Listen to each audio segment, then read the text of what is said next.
And there we go.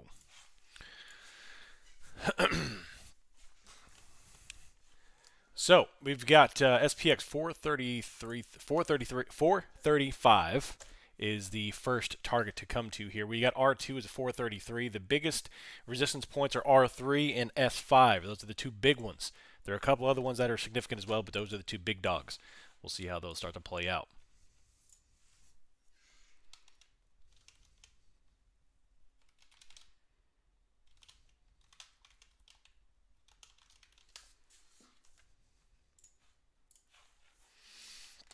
All right, red candle here. Start off the gate. R2. Looking around the market, everything is mixed. Apple, as we all know, had a very, very large green candle to start the post-market off yesterday after positive data, and they've kind of been trading flat ever since that. Microsoft is not quite as bullish here as they are green, or I'm sorry, red. Amazon, flat. All Google is pretty much flat. All of tech is pretty much flat. Nvidia is down almost a percent. Berkshire now they're 0.18. And JP Morgan is tanking down to 1.45. Bonds have been off and they're still falling here. Rates are 1.826 and the VIX, after popping up here to 32.5, has now dropped down to 30.5. We'll see how we can maintain that. So there's a lot of unknowns and ambiguity today, as every single dip has been bought, every single rally has been sold off to a colossal degree. These are no easy moves we've been having the past week. It's 100-point moves over, up, 100 points down, 100 points up, and yo-yoing back and forth. So it's dealer's choice as to where we go today. There are significant supports that we have to deal with if we fall back down that we will test. And if we test and break them, then we can have even more downside. But the buyers need to step in yet again to rally us up away to have some nice, comfy margins going into next week.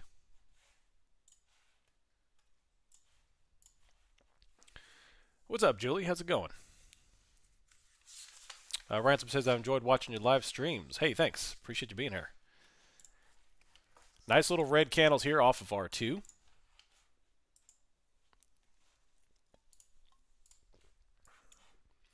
Bringing up the options chain here, looking at January 31st and January 28th contracts. We'll see. I may play spreads if I can get a good direction of the market, but they're going to be super far out. If I can get a decent credit for it, I'll got to dig in and look.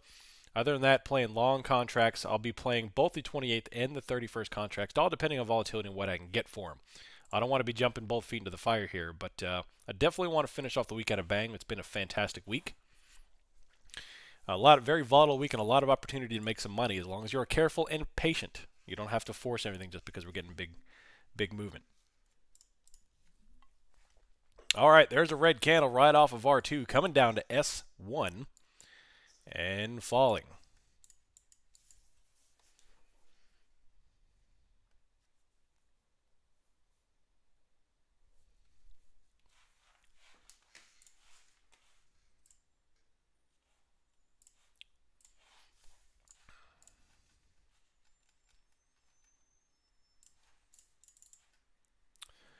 The Northeast is about to get slammed by a blizzard. Hope everyone in the Northeast is staying safe and warm. Don't get frozen up there. I think 24 inches like that or something, like New York, something like that, something crazy. Nutty stuff. Nutty stuff. All right, big green candles there. That's a nice little $4 move off of R2 highs. R2 highs. Maybe this is just a little temporary seller's rally, or do we get continuation here? But instant reversal off of R2, selling off these profits. All the bag holders are probably unleashing their offloading their positions after seeing the red side we had in pre-market. So now it all to be determined if the buyers step back in and defend.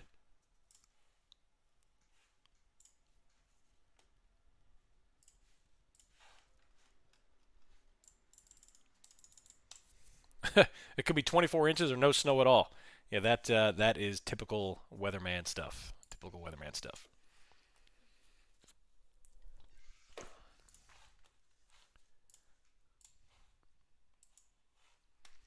And we are falling hard here. Very interesting action. I'm currently looking at 43.10s and 42.90s 43, 40, let's see, 43.20s, 42.90s. Those are the two I'm looking at for SPY. Let's do 427s and 431s. 427s, 431s. If I jump in a position, I'll yell at you.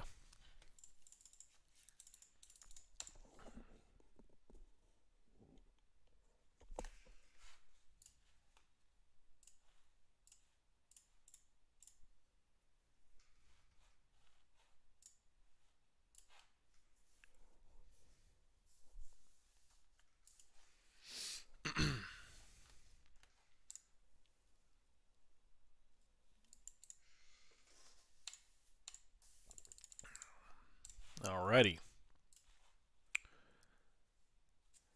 I'm new to your channel for a week or two. Hey, nice, Dewey. Thanks for being here. Opened a Tesla put for 800 yesterday. Nicely done, Nomad. That'll see how that one plays out today. Yeah, they did said Putin's ready to attack. Yeah, which doesn't really mean all that much. I guess it sounds more ominous than it is. But he's at the border with his troops, and he's ready to do his thing. It's to be determined whether or not he has to show a force or if he's going to start slinging some punches. But we'll see. We'll know quickly because the market will react to it quicker than we know it. It'll hit the wire, and then we'll see a nice little 100-point drop. And we'll go, okay, well, I guess Putin's invading.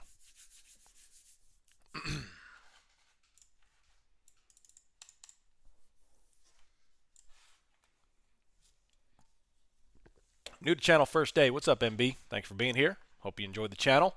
Big Boy Trades, thanks for insights on the week. You're very welcome. Thanks for being here. All right, little bottom wick right here. Green candle just above S3. Are we going to get the break up or continue on down to where we were prior to the PCE data was released?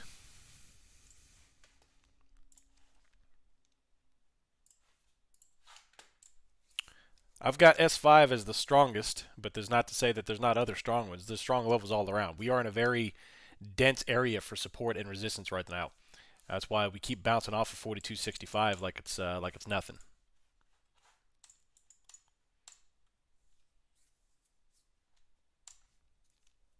Right at 4,300 right now, SPX 4,300 on the dot right now. Are we going to get a bounce or are we going to fall? Little green candles forming here on NASDAQ and on SPY.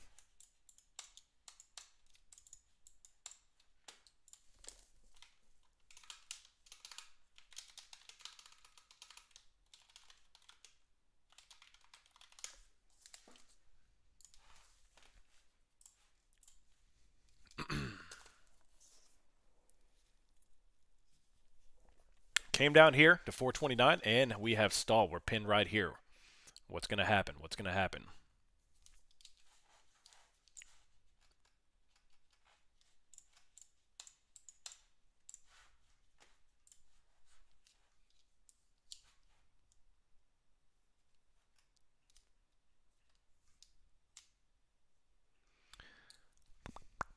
Let's see. Pentagon says some type of Russian invasion could be imminent.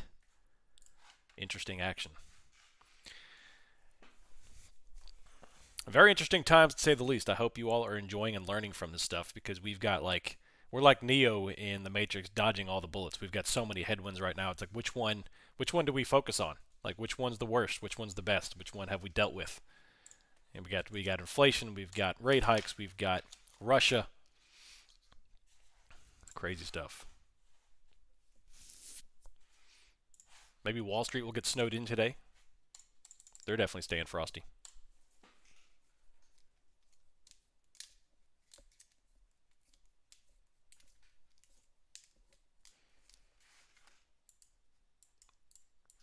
When I see this type of action coiled here, I expect some sort of explosive movement from this position. Whether up or we're going to flush down even farther and reach down. But we have a little green forming now, right here. Can it hold? Can it hold? Is breaking S5 impossible? Impossible? No. I mean, I don't think anything's impossible with it in these conditions. I think we all have seen the absolute insanity. If you were to go back at the beginning of last week and say, "Hey, we're about to have back-to-back 100-point days," what would you say? Like, you're out of your mind, you're crazy. Well, guess what? It happened. So I think in these conditions, we can all expect that there's a lot of craziness going on here. And the Twitter commentary has been quite comical. I don't know if y'all have been watching the reading up on some Twitter commentary, but it's quite comical.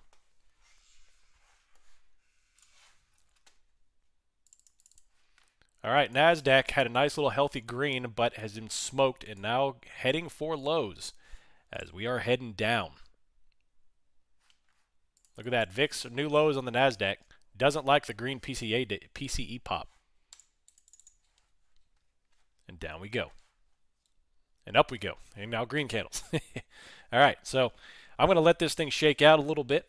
We're going to go another 20 minutes or so here and wait for Veterans morning range to set and see how we can start to place a trade. There's a little too much risk to buy this dip just yet.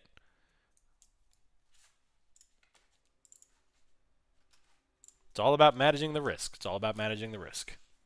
Know when to put on a trade, know when to not put on a trade. Big red candle on the SPY coming down to S3. Currently looking at 42. Let's go at 4280 contracts. I'm going to go 4280s. In the event that this thing breaks, 4280 should be a pretty quick work. If it breaks. If it breaks.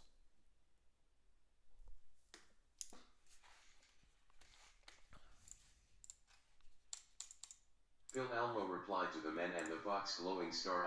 I don't know what just happened. I accidentally just made Phil's tweet speak message. My bad. Or Phil's message. I don't even know that happened. It was like Stephen Hawking was in here. All right, 428.86. Now just stuck right here between S2 and S3.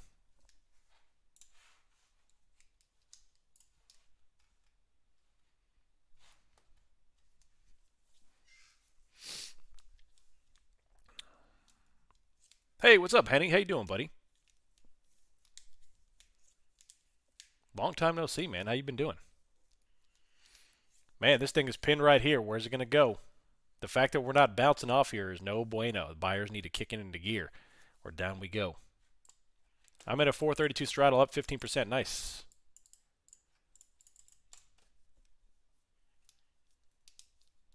Play the ranges. Absolutely, play the ranges.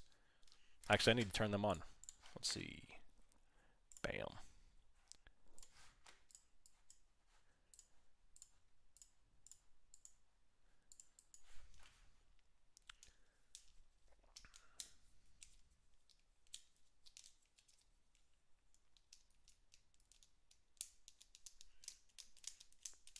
Well, you know, we have a very volatile week, obviously. We are currently testing the lows again, the weekly lows again, and it's Friday. We've got a hot plate item that's going to be carried in. Like, Putin does not care if it's Saturday or Sunday or Friday. He'll invade any day of the week. So is big money going to hold this stuff? Or is risk going to be put on into the weekend with that kind of action on there, where we open up the futures 200 points down if, you know, that happens? This is some things to talk about here. So how are they going to manage this risk going into the weekend, going into the last half of the trading session today?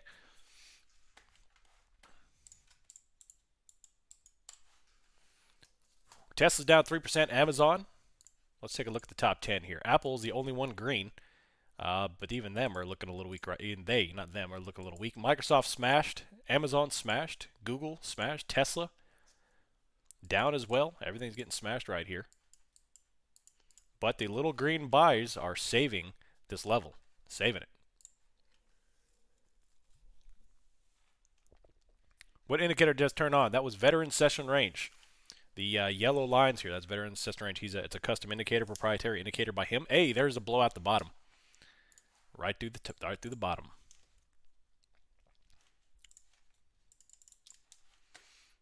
I told you. I did not. It was sketchy to me that PCE data suddenly made everything bullish. I told you I'll be on your guard.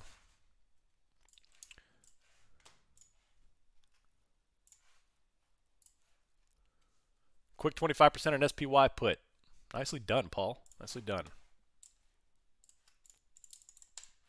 Here comes the... No worries, here comes the biggest green candle. I wouldn't be surprised. If we get into the 4100s, be mindful of a change in direction. That would be a considerable drop, and I'd be inclined to start going long calls if we got down to the 4100s. I actually hope we do, and I will take a March call if we do get down that far.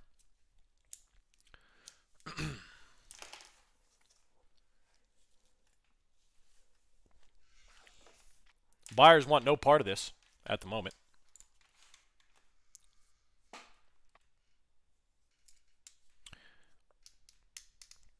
I don't know. I'd have to look. I'd probably think somewhere in the 450s. March 450s, 440s, upper 450, low 450s. I'd have to get into the data and look, but that's probably what I would choose off the top of my head.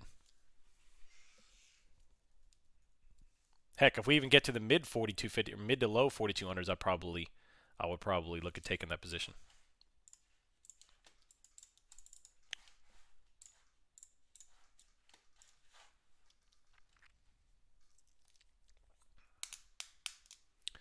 All right, red candles. Looks like we're coming all the way back down prior to the PCE data.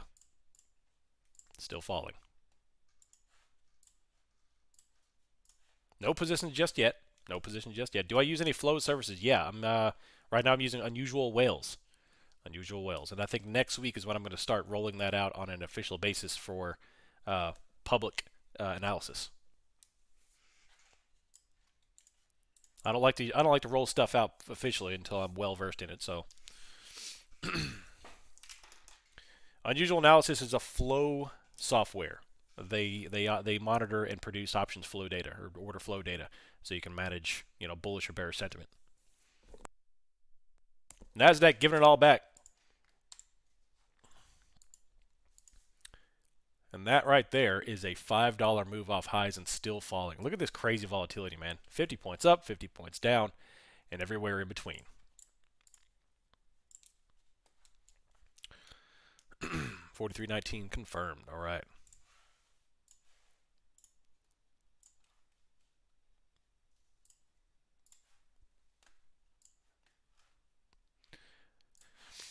No positions for me just yet. Like I said, I'm being very patient. Patience the name of the game here. I would rather play the, at least not the sure thing, but the higher probability play here. So I want to let things shake out and then just slide into some positions. SPY put 3-day 38,380. That's a big bet. That's a big bet. Now we got some green.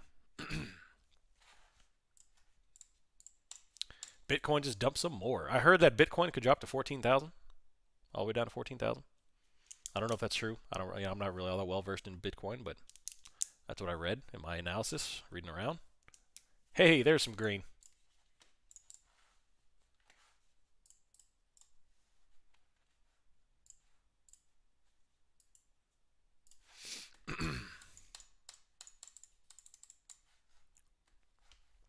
Right up to VWAP, which is or WVAP, which is the exact same as the 8 EMA at the moment on the 3-minute chart.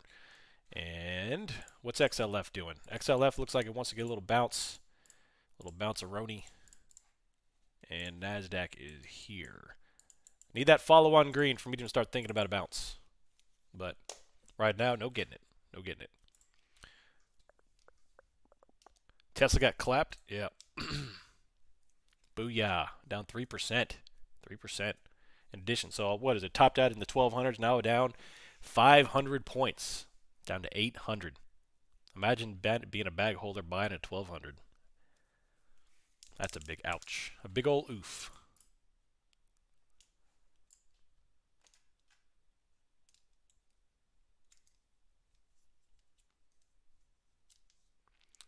Yep, there's another one. Pentagon says that Russian invasion is imminent of Ukraine.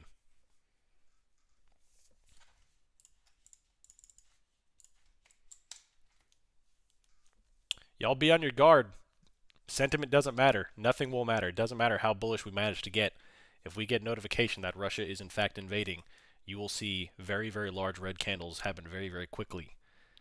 It may actually be worth to take a small put position and hold it, just as a YOLO or lotto, as you young kids call it, in case this thing rockets to 4,200. You get you a nice little 200 or 300% gain.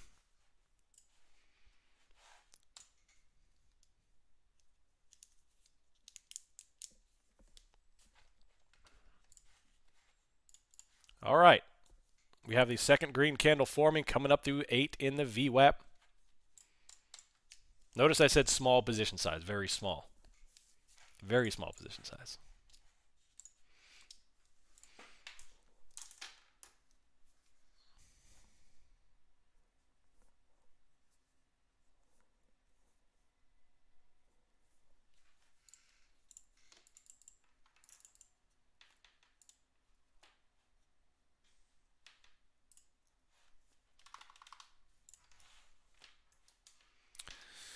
All right, so it looks like we might have a little strength here. We might have a little strength. No one knows what's going to happen. That's exactly right. Exactly right. That's why I'm being so cautious, because there's so much unknown variables right now. And you know, if you look throughout the Twitter sphere or all the different, you know, social medias, it's all over the map. You've got even the big guys that I'll follow. Half of them are saying we're going to bounce. Half of them are saying, you know, all the hedge funds are buying puts right now because we're going to tank and all this stuff. And it's like nobody knows. Nobody knows. That's why you have to rely on price action and volume. That's it. You know, there's not really much else to do except do that. Play it as it comes. Yep, they were talking about that. There's no invasion until after China. Apparently, like China asked Putin, "Hey," they're like, "Hey, you know, Putin, if you're going to invade, please wait until after the Olympics." But yeah.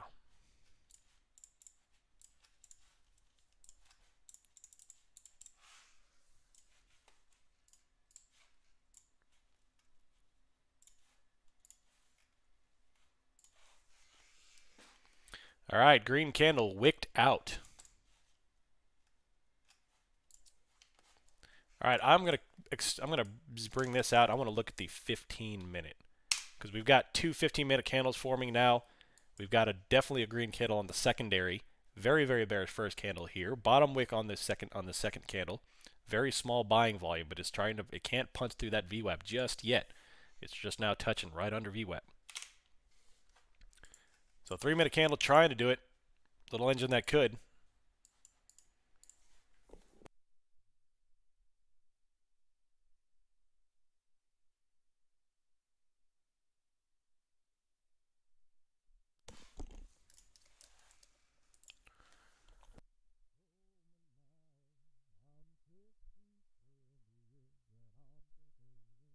Is a new variant from Wuhan a concern to the market? I haven't heard any Corona talk in a while. I think the market's pretty much digested everything it's going to do about Corona, unless something extraordinary happens with Corona, like, you know, a much deadlier variant comes out or something like that. I don't anticipate any more action coming from Corona. But that's just my opinion. We'll see. We'll see. Green candle smashed in the face and right back down to S3, chopping right here between S2 and S3. We got, let's see, 9 minutes. Or 11 minutes, I'm sorry, 11 minutes.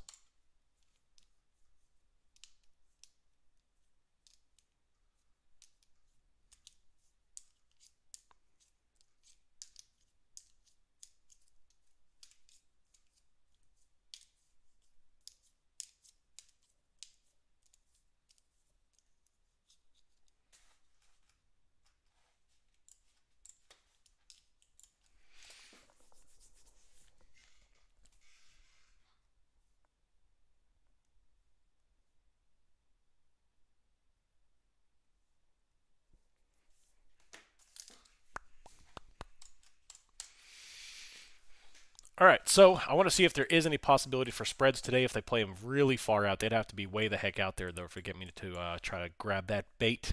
But let's see. January 28th, I've got 44.10s. Can still produce $1.70. 44.15s can still produce that. 44.15s, I got 44.45s. I got $1 for those. All right, so 44.15s, 44.45s, which is a 30 wide spread. 0 DTE can still grab $1 right now. Well, now 90 cents, kind of popping all over the place. That's 120 points up. 120 points.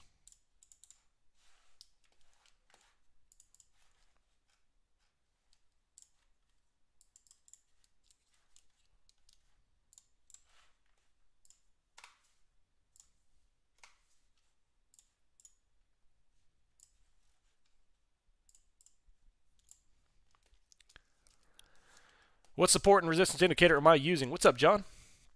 I created that. That's a proprietary indicator to me. All those are is I used to use the horizontal line indicator. However, I had a member, blah blah blah. He created the indicator where I could just punch in my numbers. But I calculate these lines by myself, and then I put them in here. It's the SR levels. So these are my pivot levels that I trade off of.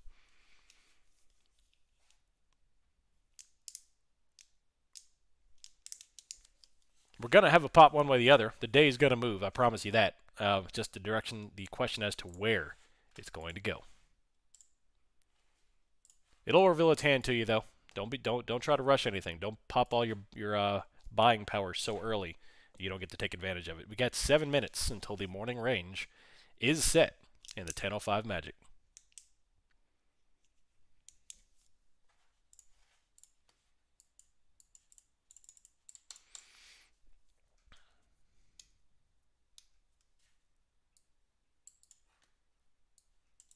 I recalculate the SPY SPX conversion just about every day, so I see that conversation there in Super Patreoner. So it usually varies anywhere between 8 and 19, somewhere in that range, but it definitely changes every day, and it's not perfect. I can get it close. However, the most accurate thing to do is actually calculate separate levels in SPX if you want to be really accurate, which I can do. It just takes a little more time. I use the SPX SPY conversion for the point of convenience. So, you don't have to be that precise. Try to think of my levels as more as zones, like plus 10, like plus 20 cents or so on SPY, plus or minus 20 cents. The kind of zones where you want the price to actually start fluctuate around that area. Man, interesting action here. Pinned right here, very tight action, S2, S3, and we've got 6 minutes till this range is set.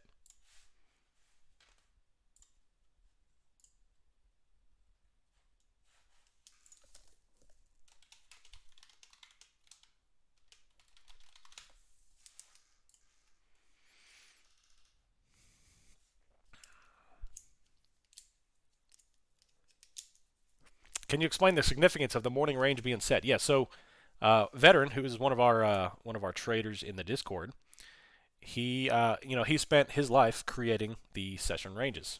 And I don't want to get too far in the weeds with it, but basically we expect a certain move at a given time, which is we're coming up on that here. So usually there's a pretty volatile move right at around that time, and so we're at the bottom of the range. If the bulls step in, we'll rally off here and hopefully head back up to the top of the range. If not, then we're gonna test pre-market lows down here, which is S5, just under 426, just at 426, and then even further lower than that.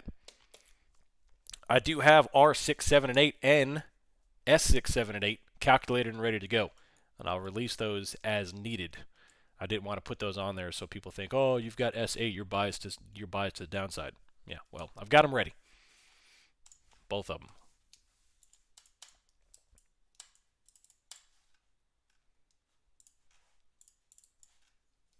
All right, testing the day's lows again, the session lows.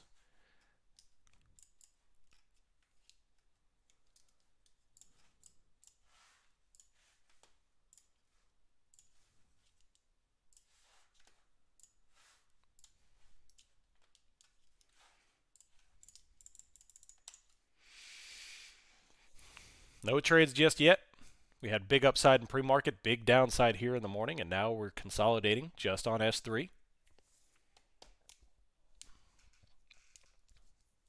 Let's flip over to the 15-minute. Let's see how that looks. That green candle on the 15-minute flipped red with a big old top wick. Now we've got a small green forming here. Obviously, the 1-hour chart is very bearish. There's not a lot of time baked in just yet. We're only halfway through that candle, but it's very indecisive. Back to the 3-minute.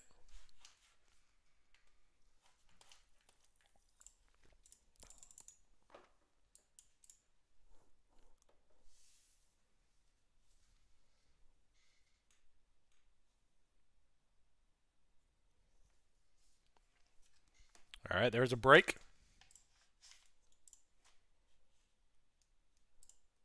Nice red candles. NASDAQ trying to test new lows here. And new lows on the NASDAQ. Are we going to go down even more?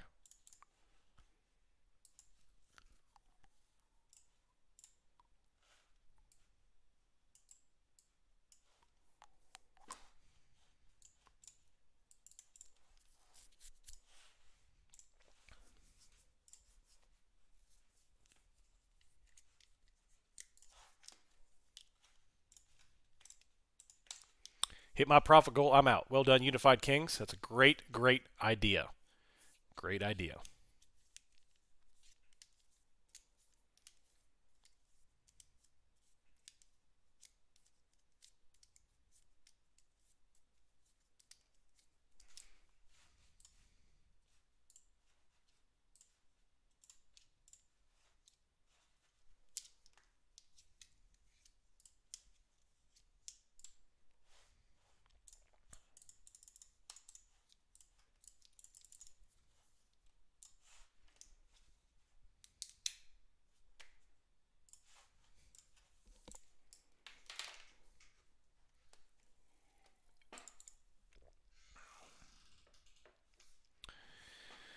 Yep, we're right at that 10:05 time frame. So, decision, decision, decision, decision.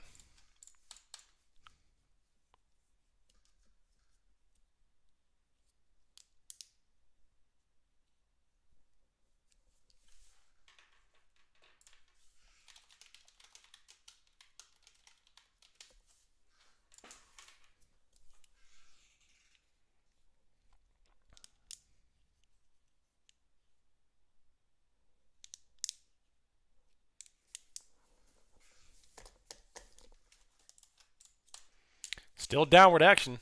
There's This looks like that waterfall, those waterfall candles where it just goes. The blows out the bottom and sayonara. Nasdaq's making lower lows here, just under the session range.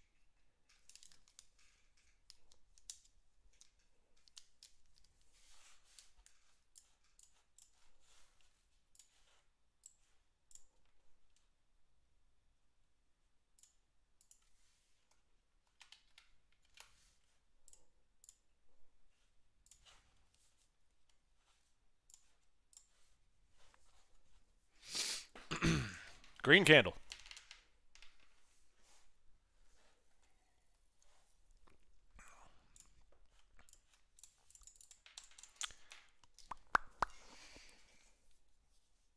There's a big green candle right through S3. And it's 9:04, 10:04, so 1 minute shy. And there we go through S3, heading to S2.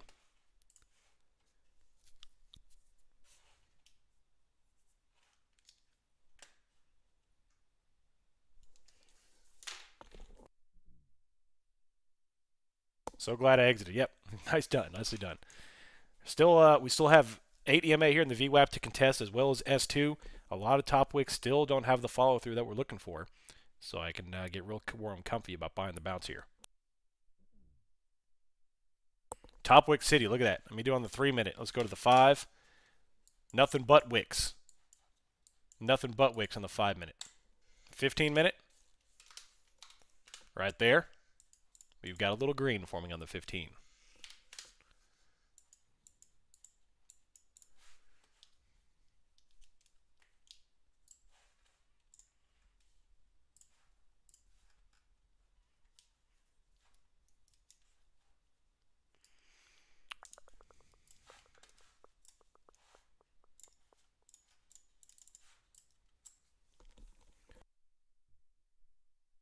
All right, testing the 8.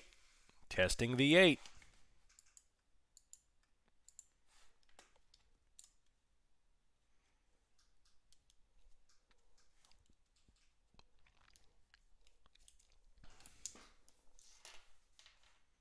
Man, this thing's shaking.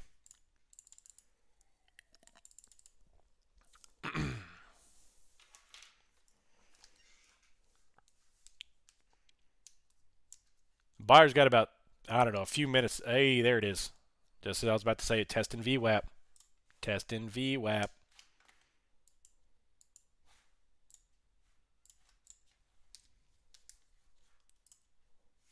Green candle smashed.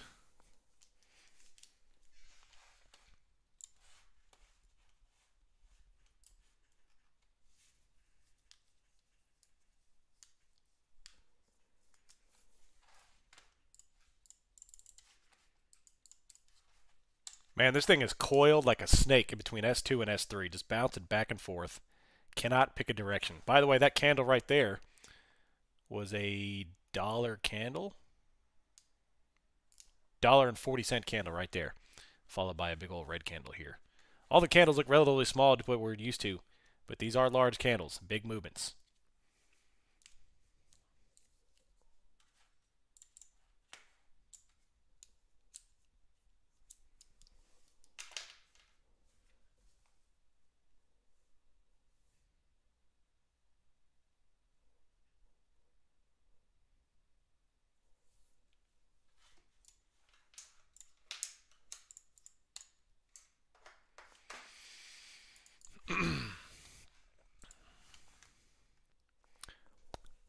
Man, this thing isn't even just chopping. Usually you got that little range it chops in. It's stuck to the bottom here, to the bottom of the range, just pinned, and doesn't want to pick a direction. Buyers are defending, sellers are rejecting, and we're just waiting patiently for a move. Right now I've got 43.15 calls up ready to go in the event that we break out. If not, I'll switch over to puts. But we're in a very tight area at the moment.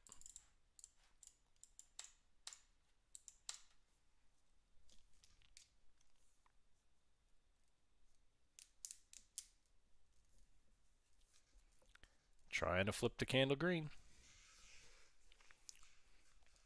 VIX is still hovering out, 31.85.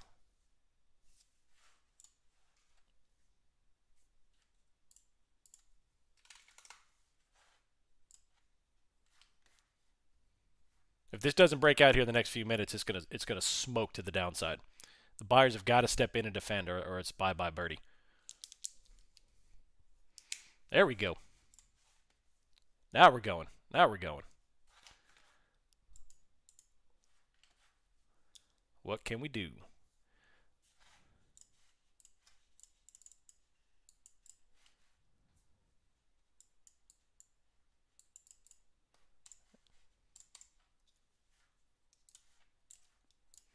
And brought right back into the red. Another wick. Indecisive. Indecisive.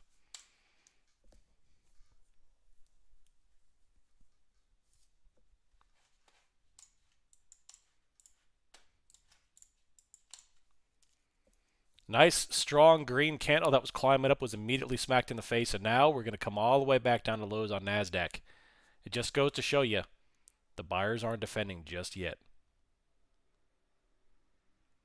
What can we do? Important candles in the next few minutes. Volume has died off. Mark my words, by 10:15 Eastern Time, if this thing doesn't rally, it's going to roast. It's got to bounce up here. I'm in no positions right now. No positions.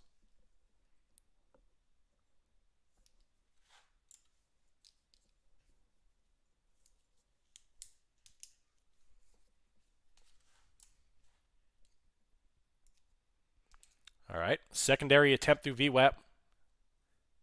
Let's see if we can form highs.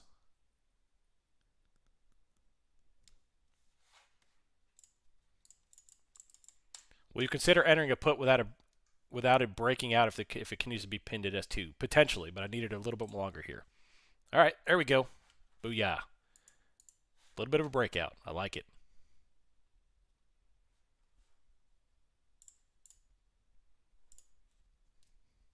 Can we get follow through?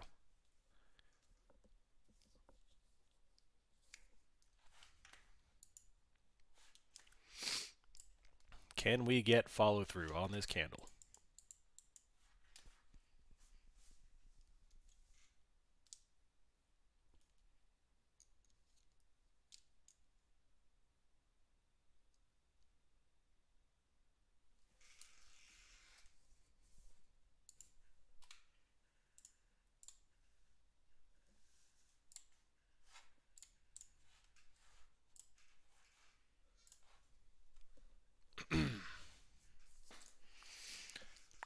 Top wick city, man. It just can't release. It can't release.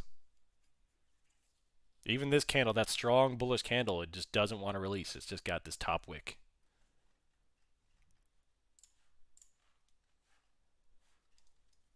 Now we're going. All right.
All right, so we have that one green candle and it's stalled. That's why I'm not necessarily being aggressive on this bounce play here because it doesn't have that big oomph we normally get here. So I'm staying on my toes, staying on my toes.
All right. See, that big green candle, how that NASDAQ brought it all that back down. If you notice, the NASDAQ's a little bit heavier than the SPY at the moment. So definitely keep an eye. That's why I've got all three up here. That's why I've got the NASDAQ in the middle.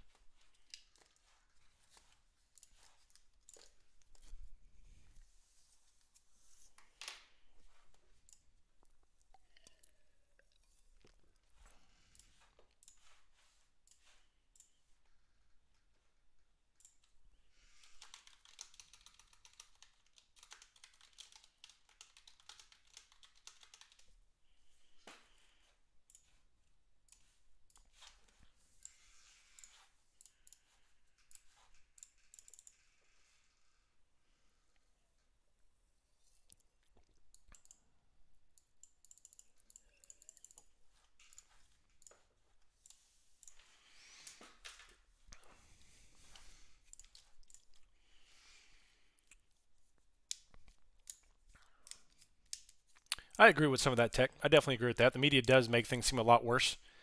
And the geopolitical stuff that goes along behind the scenes, I promise you, like I can attest to it 100% that especially being a military member, the stuff that you hear in the news about those type of events are usually either exaggerated or just unbiased or not unbiased, but ungrounded, unfounded. So, in terms of military or geopolitical events, take what you read in the media across all media, anything, as with a grain of salt. I'll just say that. What's the bottom chart? The bottom is the VIX. The bottom is the VIX. Right now, we are right in between two key pivots.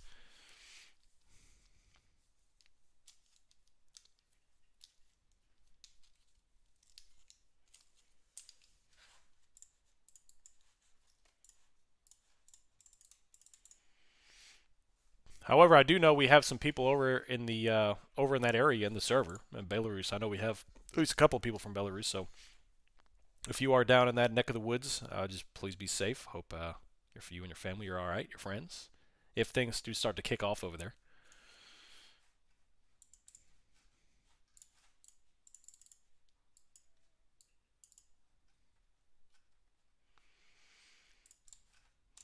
It's funny because I'm just curious. Right now, I'm just curious. Those people, especially if you have kids, if you have people who are in the Northeast United States who are about to get bombarded with snow, what are they doing with schools right now? Are they go ahead and are they proactively canceling school?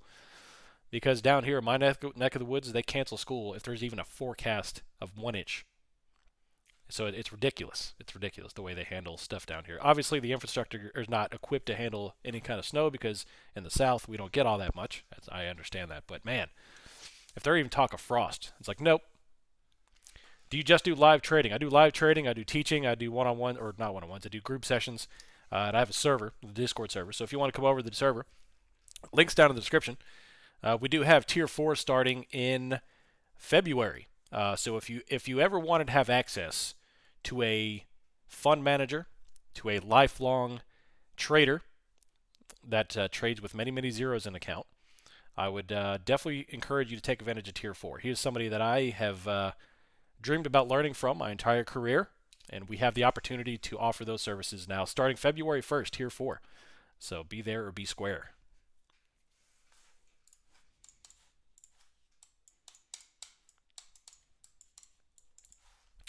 All right, so there's a little green candle off of S1 here.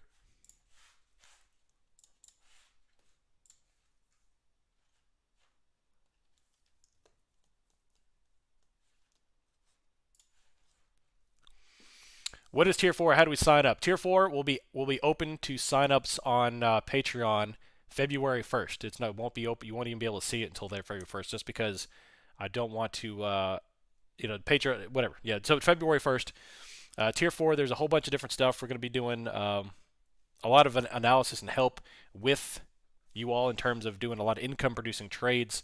There's a big description of it. If you go look in the server announcements page of the Discord, we wrote up a nice description. But basically, we're going to be doing 2 group sessions calls with Veteran, who is our fund trader in the server.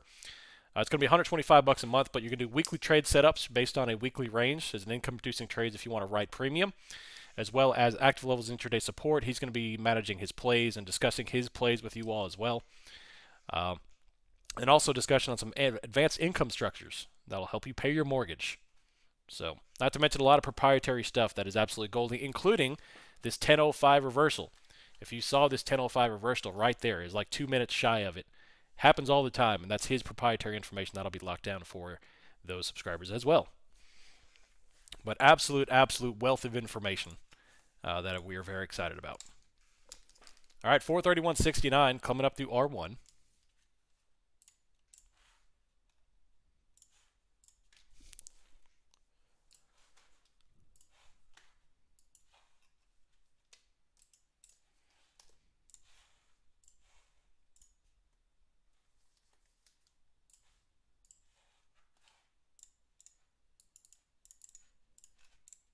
Man, look at that. All the way to top of R2. Is there a limited number of members for Tier 4? As of now, no. If for some reason we do blow up, then maybe we'll consider a limited number. Right now, no, there is no limited number.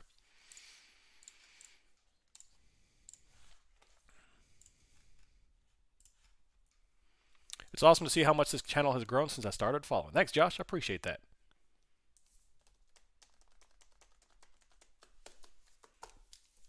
All right, so the NAS has bought up as well here. They've carried along, and now we've gone up 427 up to 431, top of the morning range.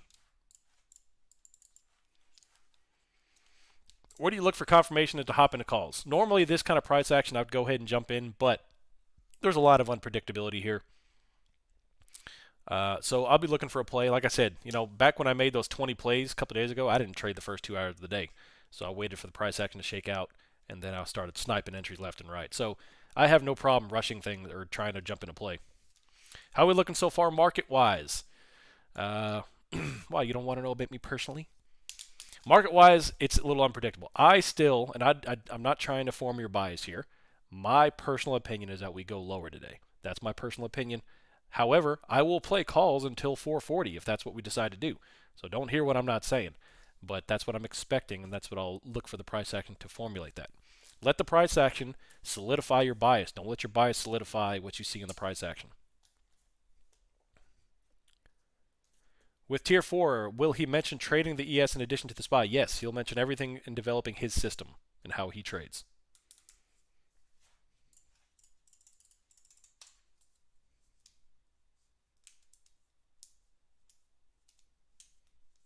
Tesla just jumped up to 42 points, up to 842. They jumped down and touched 800.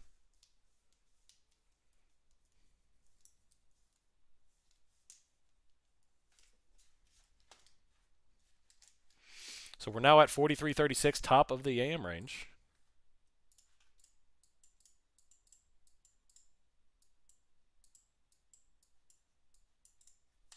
Is Platinum member the same as Tier 4? I'd call it a Platinum member, yeah.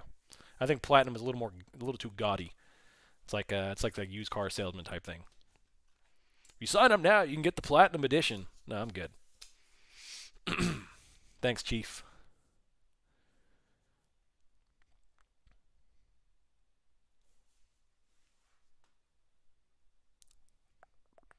What's with the new variant in Wuhan? I honestly don't know. I get all the COVID news I need from my wife. She is in healthcare. She manages multiple ERs. She gets firsthand knowledge of that stuff through the FEMA. So I don't really pay attention to what I see in the variant stuff in the news, other than how it affects the market, and I don't really see very much activity related to COVID. Did you guys see that guy in WSB who refinanced his home and lost an entire 400K on Tesla calls? That makes my stomach cringe. Did that really happen? somebody on somebody on WSB owns a home. I hope that didn't really happen. Jeez Louise, man. Come on, people.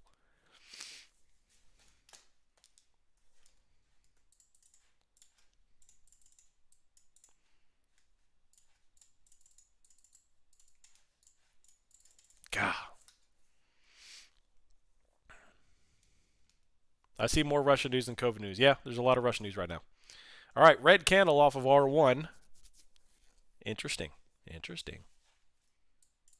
Thoughts on buying Boeing at this price? Long term, buy Boeing at any price. I would stop buying Boeing above 300. That's my thesis for Boeing. 185. I didn't even check it yesterday. Holy moly. You know what? I'll tell you what. I'm buying some. I will buy some Boeing.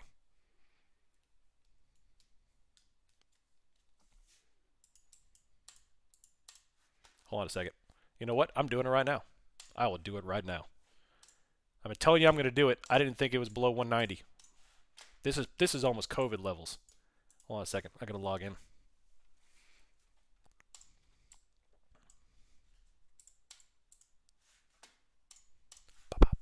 Give me a few potatoes here.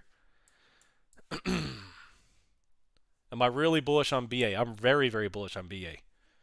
I'm very bullish on BA. I will put my money where my mouth is. You.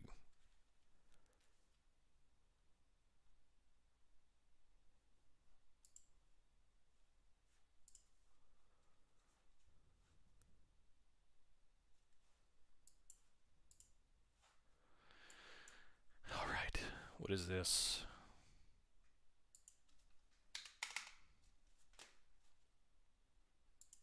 All right, stocks. I'm so used to trading options, I got to switch everything over. All right. 200 right there. First allocation into Boeing. I'll put it in a fill order 186. Anything under that is nothing. Bam. Sent. Filled 186. Actually, I got 185.61. Booyah. Booyah. 185.61. What about Lockheed? I'm not going to ride Lockheed just yet, but Boeing. Boeing. All right, now I'm going to log out. I did 200 shares. 200 shares. Smaller, though. I'll build into it just because there is a little ambiguity. But hey, it's my first allocation in a few months. Log out.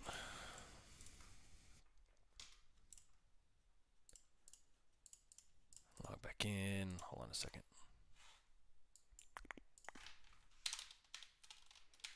There's my password. Got to do 2FO. There you go.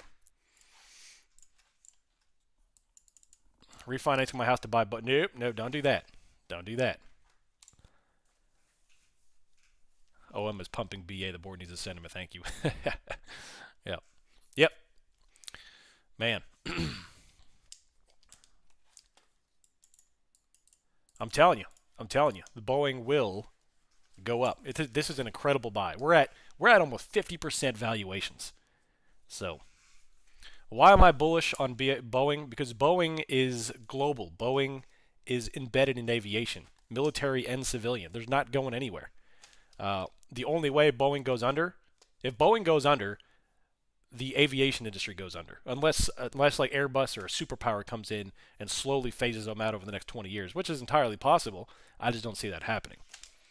So I am taking advantage of these Corona prices as a liquidation sale. Now, granted, I'm holding these positions for 20 years. I'm not flipping Boeing. Like the shares I just bought, I'm holding. I'm holding long term. I didn't think I was going to ever see 200 ever again, at least for the next few years, but here it is.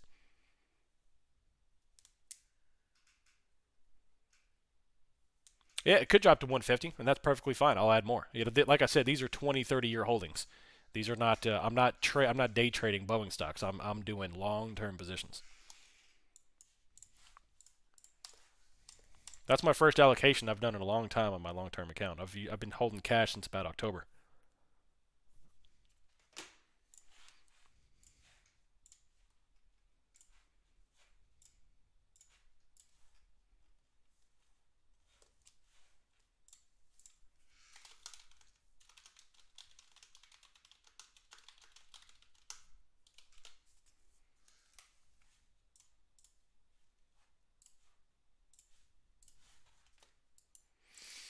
Is your long-term account a normal account or retirement? Normal account. Normal account. But it's treated as long-term capital gains because I hold everything for over a year, so it's always treated as long-term. Anyway, back to SPY. I know that's why we're here. SPY, a little red candle off of R1. Picked up 10 shares of BA my Roth. Nicely done. Why not sell cash secured puts and buy at a deeper discount?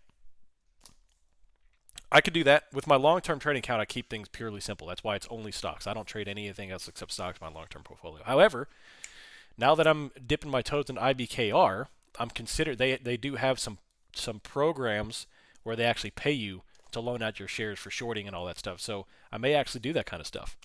And that's some stuff I've never done or considered before. I may actually start dipping my toes into that. Does that mean you pay lots of taxes when you eventually do sell? Yeah, when you do sell, you'll have to, you do have to file the appropriate tax paperwork. That's why I make sure everything I buy I hold for a year at least. I don't want to deal with all that in my long term. That's not the intent of the long term.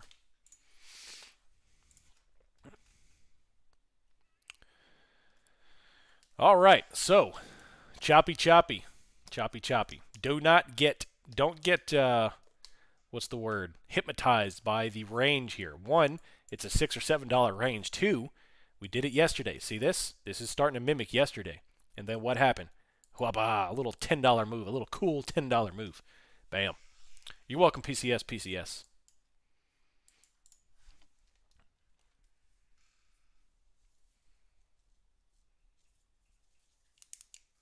I do have Roth IRAs, but yeah. Is there anything like Roth for rich people? For rich people, you can't. Yeah, you can't. Yeah, that's not. But yeah. What's your opinion on TTCF? Tattooed chef. Uh, a tattooed chef. What is that like? Is that like pictures of Gordon Ramsay with tattoos or something? I don't know. I don't know. I don't follow that stuff. Got my biggest trade on that move yesterday. Nice, Steven. Well done. Well done.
Am I still adding Palantir to my long-term port? Yeah, I may actually start adding here.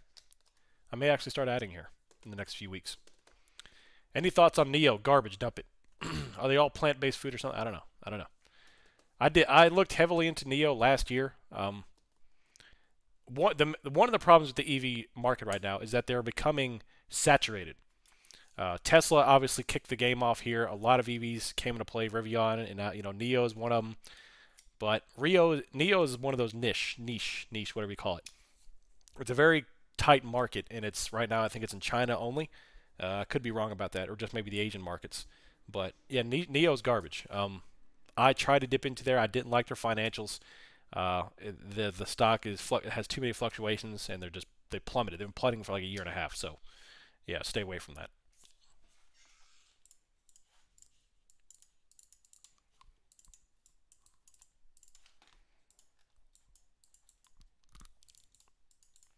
All right, red candles through S1.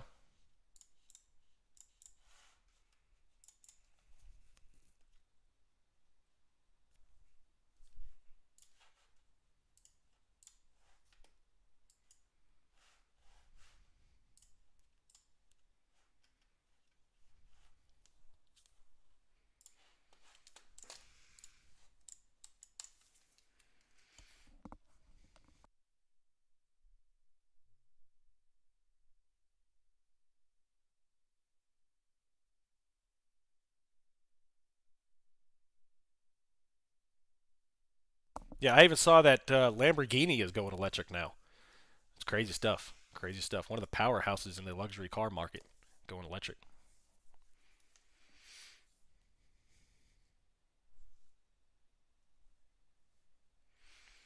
All right, some red action here through S1 coming down to the bottom of the range.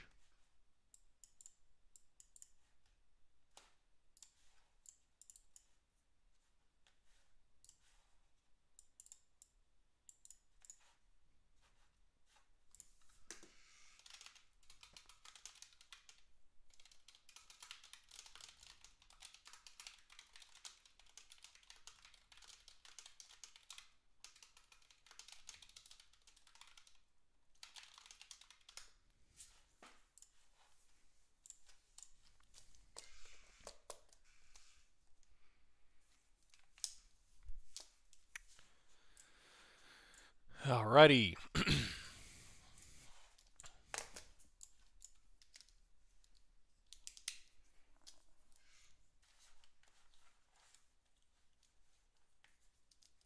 I added a 44.25 CCS at the top. Nicely done. Nicely done. Problem with most car makers is that I feel I have no passion for the cars anymore. They just build just to sell. Whatever, we just want to make money. Yeah. You know what my biggest problem with with car markets are? Is they come out with these really cool prototypes and then the production model is terrible. Like the Ford Bronco. Like the prototype models they showed out in the Broncos. I mean, I would have bought one the day they came out if they looked the same. But then they released the production model and it just looked like it looked like a freaking minivan that was a little boxier. I was so excited about the Bronco.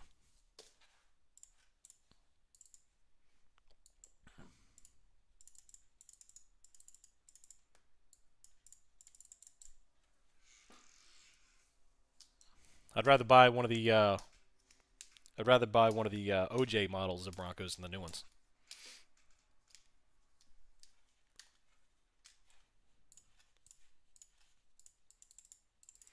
Uh oh, Aaron's got a Bronco. Sorry, bud. Sorry, bud. All right, good. If you like it, you like it. Good stuff.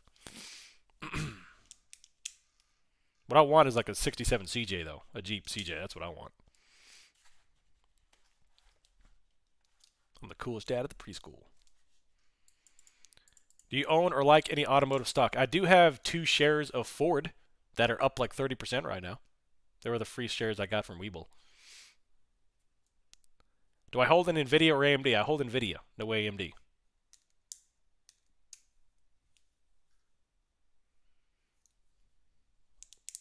American Airlines. I did hold some American Airlines. I played with them a lot right like in the fall of Corona, 2020. I was actually buying and shorting them, but I don't have any long-term holdings in American Airlines. A little more riskier. Like I do own Southwest Airlines, I'll tell you that, but they're a little more riskier than the other airlines. They've got a little more debt. I trade both. What you see here, I trade. Jaron is I trade options, but I do trade stocks on a long-term basis, though. Do I own a truck? Yes, I do. I have a Toyota Tundra, a 2018 Toyota Tundra.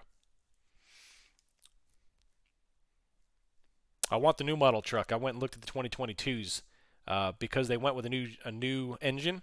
I'm going to give them a few years before going with a new Toyota, a new Tundra. But I do want the new Tundra. Toyotas are a beast of a truck. Can you explain the volume on large candles? Yeah, let's take. I'm going to zoom out for this. So the volume is declining here. We've got these very large candles. The buyers kind of smoked that up, which to me that's a weak candle. That's a weak candle.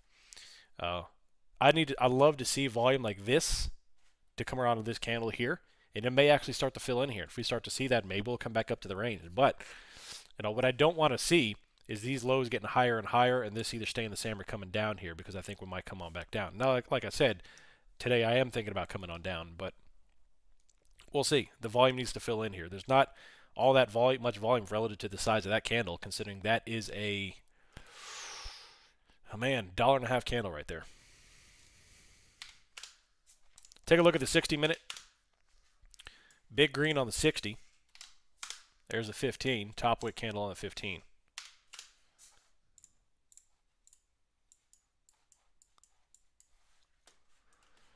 What about a Lambo? I would never buy one.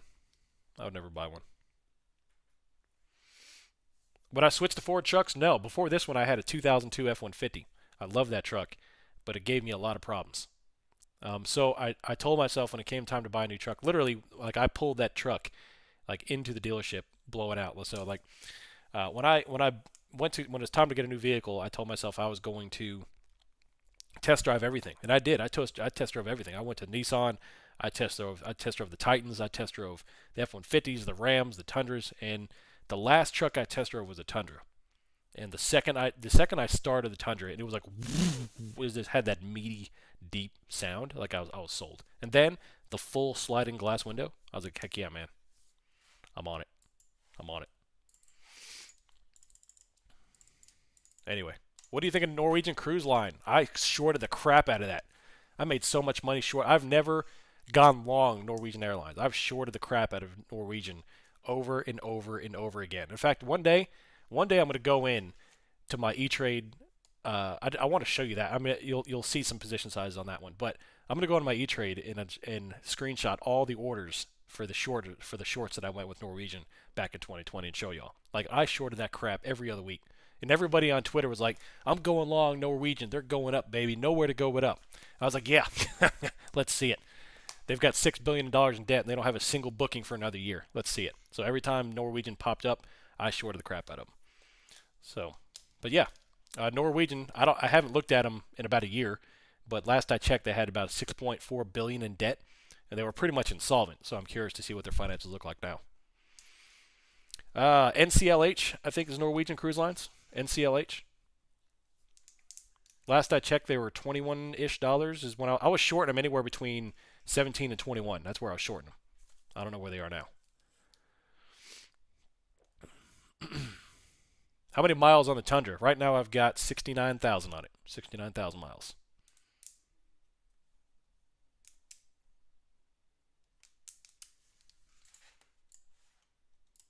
Nice.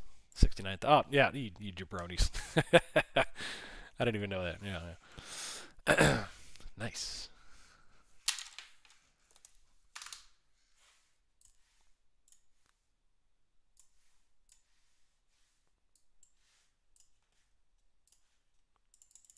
NCLH is down over 4% today. Yeah. Doesn't surprise me. What's their stock price at? Anybody check it? Did anybody check it? $19. There you go. Wow. Still hovering. That's about where I was shorting them 2 years ago. And everyone's like, hey, they're going to 43. Yeah, whatever. I caught so much hate for that on Twitter.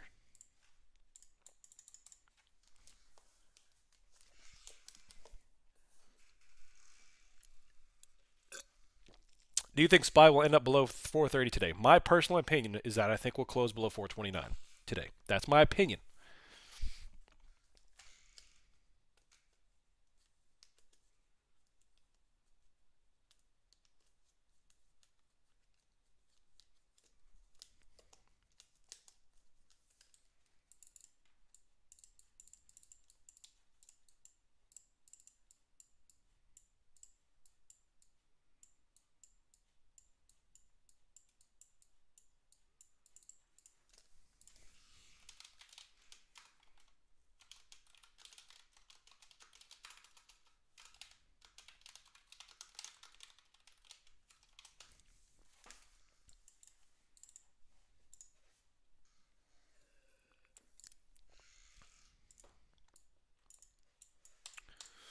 It was 10 million to 430 put premium at the start of the day. Does that make sense to stay just above it?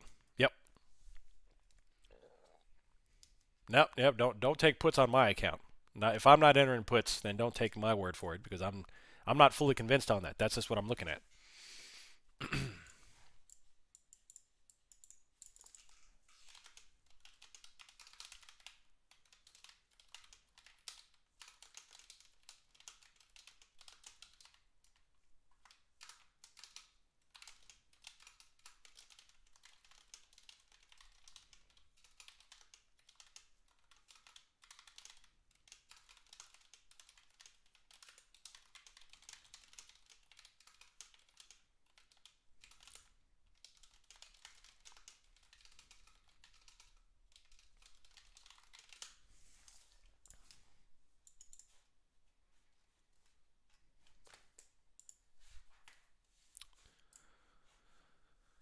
All right. Let's see.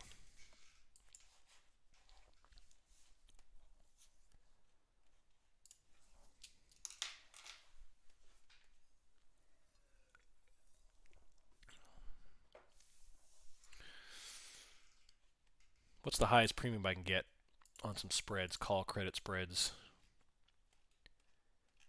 Even if we are bullish, I don't see us blasting up 120 points. So how high can I get? 44.05, so 100 points out and get 95 cents.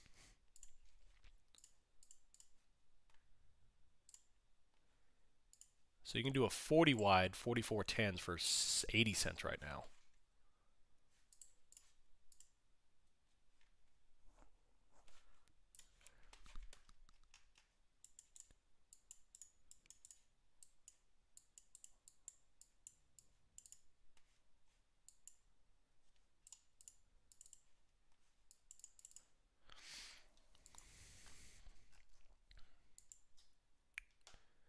Yeah, see, if you look, yesterday's lows, the PM range, the bottom of it, and the rejection points there throughout the pre-market was S1, and we're hovering right around S1 right now, right in this 430 range. We need to start separating from this range to really start thinking about upside or downside.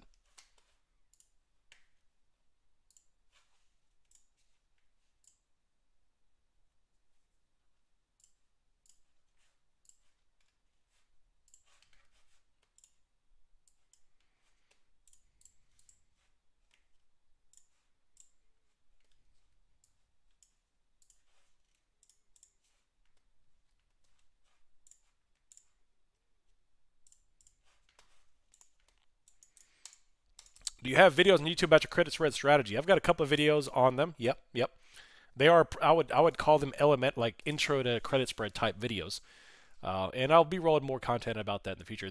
I'll be honest with you. The past week has been all about trading.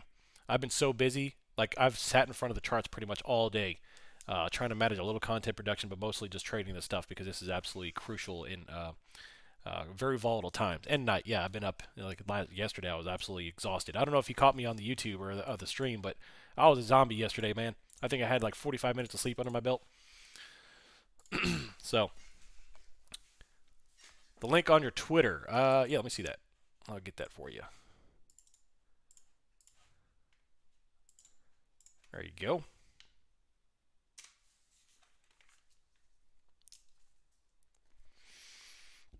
Yep, that's right, Brenda. That's why I was looking at just putting a put on, just in case the Russia war does kick off or that conflict. I don't want to call it a war, but a conflict kicks off. I think there's a pretty good chance we'll see some downside from that. That's 100% speculation, but looking forward to more of your video content on spreads. Yeah, definitely keep a lookout.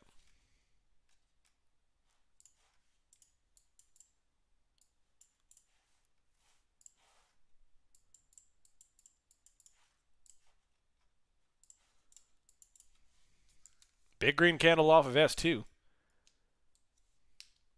First time actually being able to trade this week. Oh, you've been killing it. Oh, thanks. Appreciate that. Yeah, it's been a fantastic week, Pillmeister. Fantastic week. Yesterday I took that loss. I was literally, it was a toss up where we're gonna go. I was like, you know what? I'm just gonna throw a put on, see what happens. And I actually got like $2 out of it, and then the position went against me. But I even said, I don't know where it's going, but I'm just going to put a put on because I didn't know where it's going, and then we actually had that upside. All right, so we just took out these prior highs on NASDAQ, and then we not quite there on SPY, just under R1.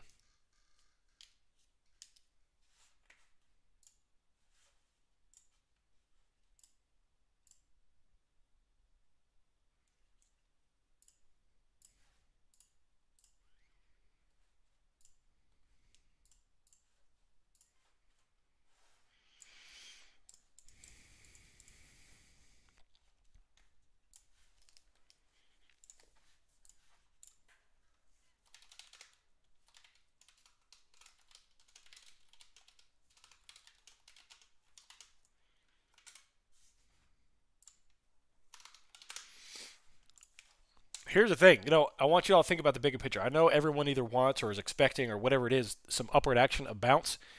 However, the obstacle I see and a very big point of concern for me is this baby right here. The VIX is still holding 31. This is a coiled snake. This is like a spring right now. Like the what is it? The springs in a vehicle. I forget what it's called. I just completely slipped my mind. Anyway, these are just tight springs. I can't even think of a metaphor today because I'm so tired. Anyway, it's a tightly coiled spring right now with the VIX being over 31. The price is coiled here, R1 and S2. We've been bounding back and forth between a very large range for a week now, and VIX is holding here. It's holding, which is providing a very large range. If that thing releases or blast upwards, we're going to see more downside. Now, on the contrary, we need VIX to start giving up 30 and head down to 27, 26 to start to see that relief buying.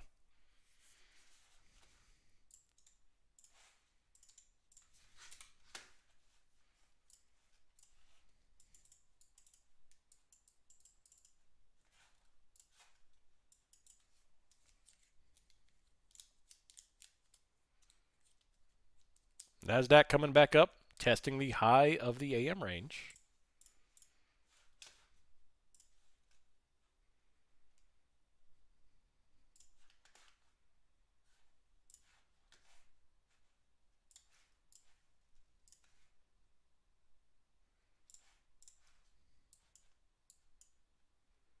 Strong buying action here.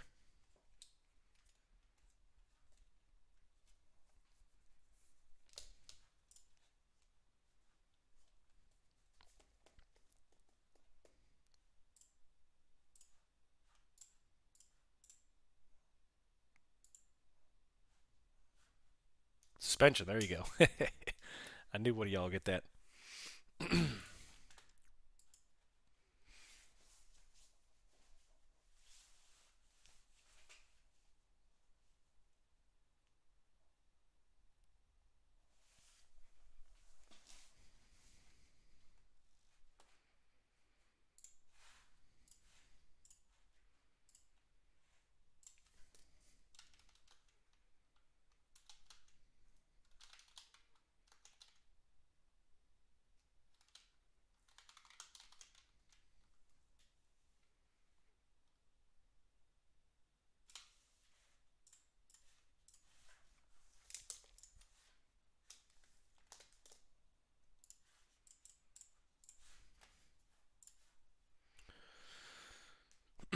How you doing today? What's up, Chris? I'm doing pretty good. How about you? Thanks for joining. Thanks for joining. 256 people watching. If you don't mind, hit that like button. Get the channel a little visibility. Get the algorithms, not the Wall Street algos, but the YouTube algos. Juice in the channel.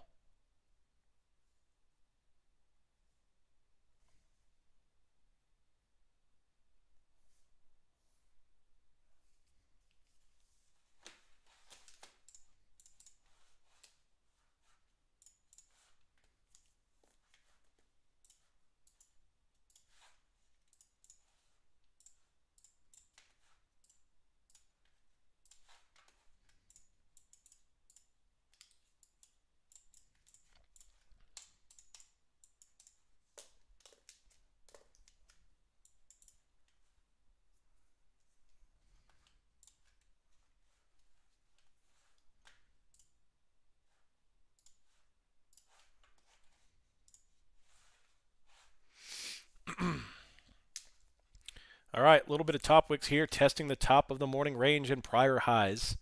NASDAQ is forming higher highs, higher lows. We got this little bottom wick candle, now climbing up. Now climbing up. Do I think the Qs will be below 340 today? It all depends on how we start to react here in the morning. If we continue to blast off, sentiment will start to change. It looks like we're starting to get some strong bullish action after two very healthy green candles are not being sold off. And this one is filling out the top here.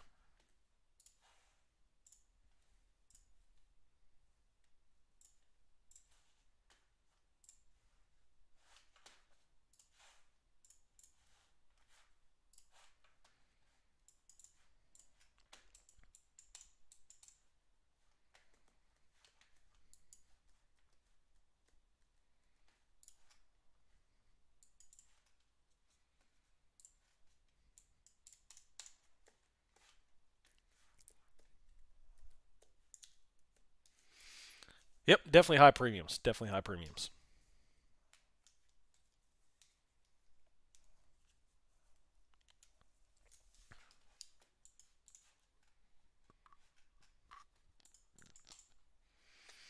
You bought calls at S1. Nicely. Nicely done.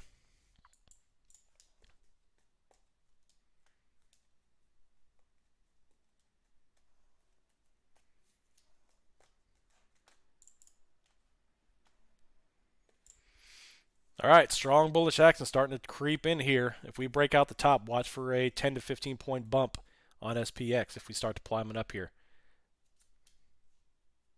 This NASDAQ chart is looking definitely bullish. We had this little bump and now rocket launch off of that big candle, right? That's a significant candle there, and now pump it up the top here with no top wicks, and the buying volume here is diminishing, but very strong bullish candles right now. Well, I hope no one's going all in on any positions. Uh, just some nice small position sizes. Chop in and out. I promise you, the biggest. If somebody were to ask me what would be your biggest takeaway the past 11 years of trading, it would be it took me a long time. Literally, if you would see the 10-year graph of my trading position size, it started very high and it tanked all the way down to the bottom. Position sizes went from massive and then got smaller and smaller and smaller. And it got to the point of like, all right, I'd literally have the conversation with myself, why do I keep blowing up my account? Why do I go from 5 wins in a row and then one loss wipes me out? And then it went from why do I keep just breaking even? And then it's like, holy smokes, I'm actually even for the month. And then holy smokes, I'm actually green for the month. And then it kept going down and down. The smaller my position sizes got, the higher my account balance got. And if that's something I can impart on you, absolutely, please, smaller position sizes, conservative trading. That's the only way to survive this. The only way. I don't care what anybody tells you. You're not going to get away with big, monumental wins over and over and over again. How many accounts have I blown up? One. I've blown up one account. Everybody gets one.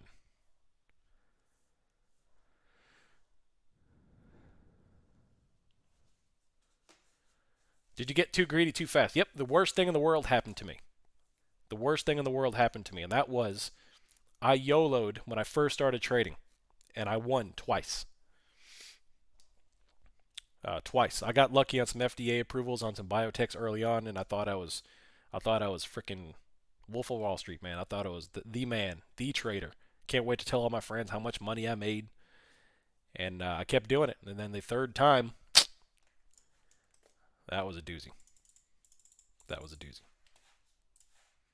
I promise you, 100% guarantee, if you lower your position sizes and are patient with your entries, you will make more money over the long term. Especially now that we're done with 2020, 2021 Corona market, that's over with. I promise you, more than ever, small position sizes.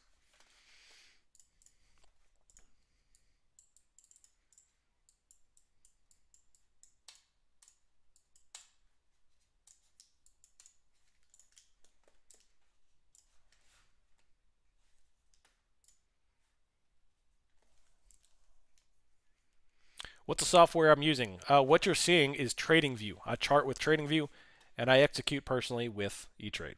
What do you suggest? 10 to 20%? I would say at the most 10 to 20%, at the very most.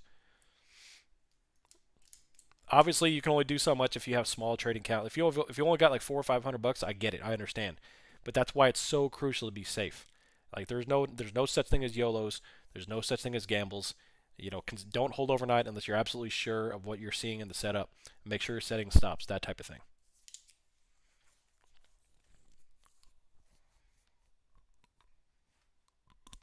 Here's the thing: if I had to choose between 25% trades or 5-10% trades, I want to trade, or what is it, 10%? I want to trade the 25% trades. Take 20 trades at 5%. I would rather you do that than take a huge position size, because then you can start to average out your wins or losses. Hey, Nasdaq's breaking out the top here. Starting to look shady.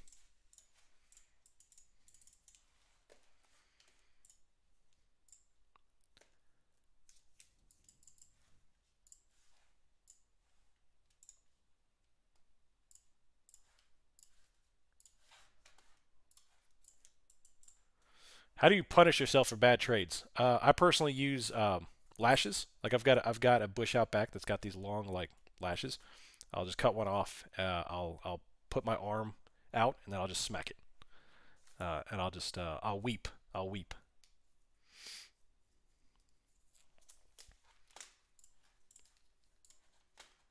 Hey, big green action right through hour two. Watch it bump up to 43.50. Now I don't punish myself with bad trades. I I try to have a short memory. I try to have a short memory. Same thing with big wins. I try not to get euphoric over big wins. You know me, like I get pumped when I win, but the second I close that trade, I move on. I'm out. The same thing with losses. If you kick yourself over losses, all you're going to do is hinder your future trading. Oh me, why did I take that trade? I'm so terrible. This is so awful. Yeah, whatever. It's done. You can't change anything. So now, if you use 100% position size and you lose 80% of your account, yeah, I mean you're going to have some problems. But yeah, not to mention, yeah, what Lee Rat just said, a lot of problems are fixed in the gym. You got to get out that energy. How did you recover, and how long after your big biotech YOLO? It took me about 3 years to become to really heal from that financially and emotionally, and to become profitable. Like that was always, and it's still that day is still on my mind to this day, and this is 11 years later. I'll never forget that. I'll never forget the seeking alpha notification. I'll never forget the big number seeing negative $56,000. I'll never forget E-Trade calling me every 5 minutes to close out my margin call because I refused to close out my margin call. They're like, you got to close this position. You got to do it. You got to close out, or we're gonna force it. And then I got the notification that the position was force closed. So I get it. I remember all those feelings, and I'll never forget it. But it took me about 3 years after the course of refunding the account or over making trades, learning how to trade, proving to myself that I could consistently make profits while I entered more and more money back into the account. Yeah, it took me about 3 years. It's not easy. It's not easy.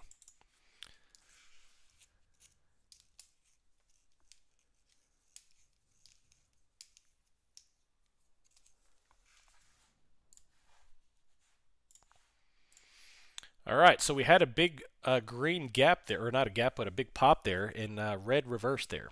So don't be chasing.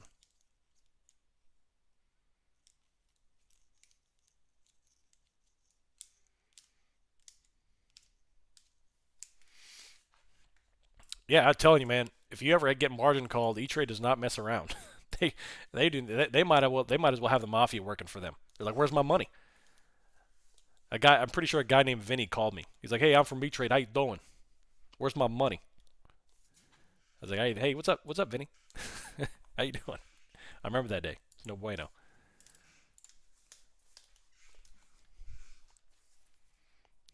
He's like, hold on, let me transfer you over to Tommy Two Tone over here. I was like, thanks, Vinny. Might have been my uncle. Yeah. Hey, look at this red candle right off R3. A little downward action here off the top, coming down to R1.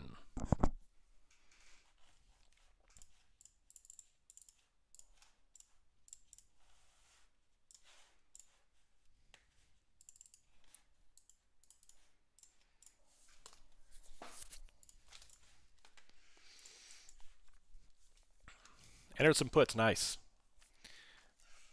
So we came up to, 433.66 and rejected. Still not giving any back, though.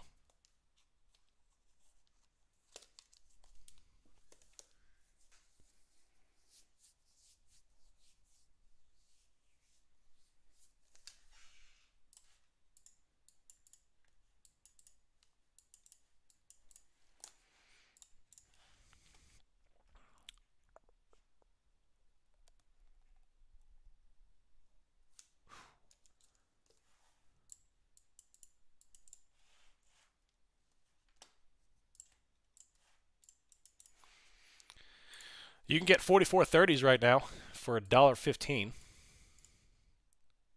You could do a 30 wide for 90 cents. You could do a 40 wide for $1. Now, do you want to test the waters at 44.30 if we decide to launch into the stratosphere? It's not even 100 points out. Only 90 points.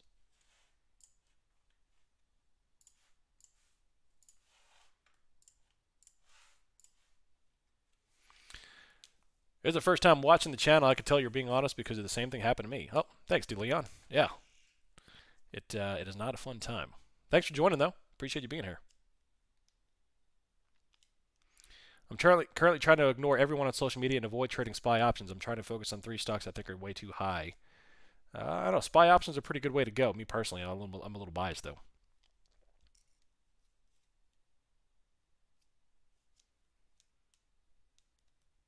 What I enter calls if VIX break down. I need to see VIX extend.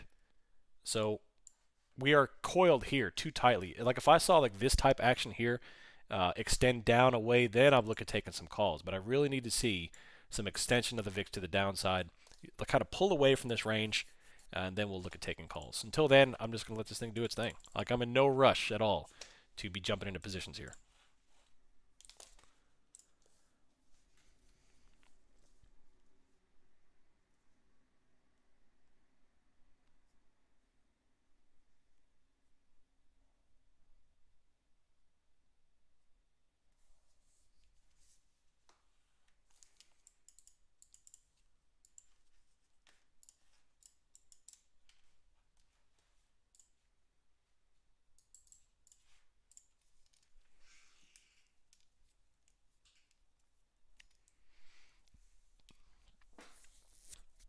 My most profitable trades are my patient trades, both on exiting and entering. My biggest problem, if I had to put my number one biggest problem as a trader, is I exit too early. I constantly decap myself on profits because I do cap them too early. I'm such a conservative player that I'm constantly taking profits around 15 to 20% when I could get 30, 40, 50%. However, I'm also reducing the big loss. I'm reducing the reversals. So it could probably average out over long term because I do get quite a good number of 15 to 20% wins. Um, but me personally, that's my biggest fault is I don't let wins run as long as they should. Sometimes I'm good at it. If I see a big trend like one of these sell-offs we've been having or the big buyouts we've been having the past week, those are easy to see. But I'm talking about this kind of movement here is letting things go to the top. I'm quick to take it halfway up instead of going all the way to the top. That's just me personally. So, having said that, I'm pretty good at cutting losses pretty quick too. So it's a good problem to have, I suppose.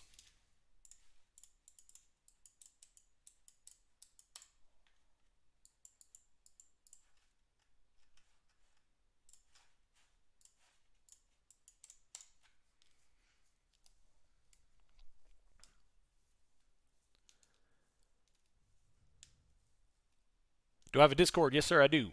If you look down in the description of this video, you'll see the join the community. Click on that link and come over and join.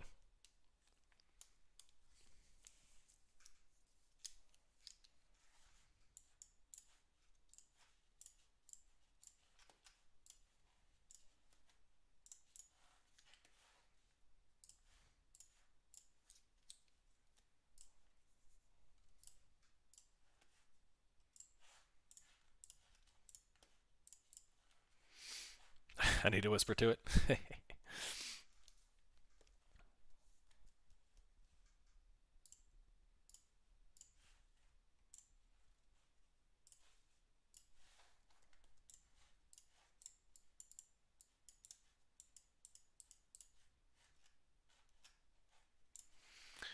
All right. Let's see if we can test the 8 and drop on back down. We tried to test the upper range. We're just holding the 8 right now. Nothing to believe otherwise, then we're going to go upward at least temporarily, but we'll see.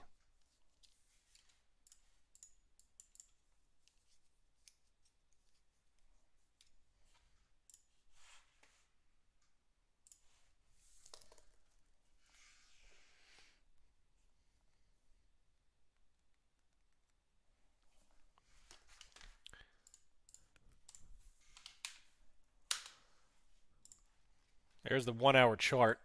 Big old green candle, second hour. We're currently on the second hour. We got, 22 minutes left in this candle.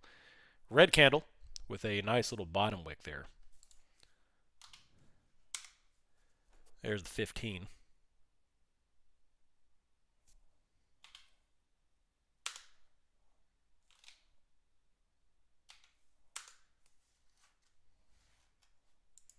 The options whisper. ASMR.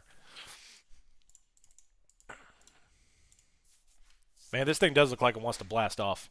This price action right now, it looks like we're about to pop R4.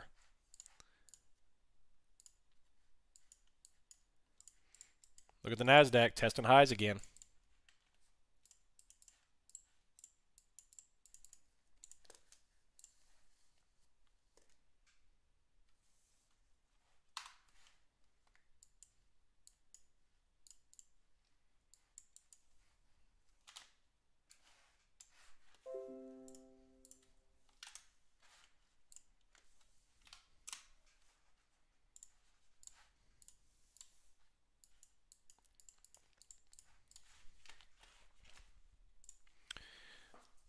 Why do I use the 3 minute versus the 5? I use both. I like to pop in and out of the 3 and the 5.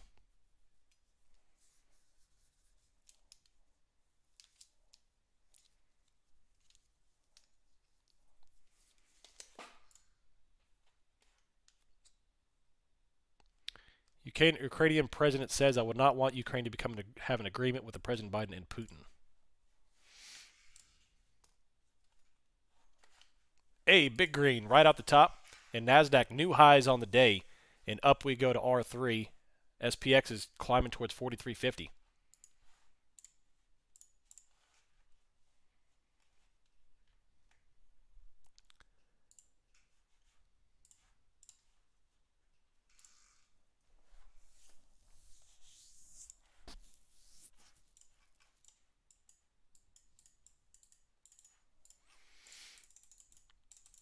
Any CCS plans? I might take one way far out.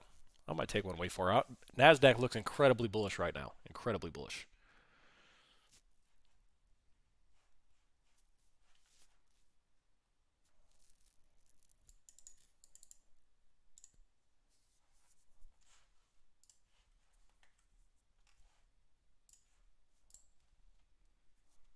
There's 43.52 right there.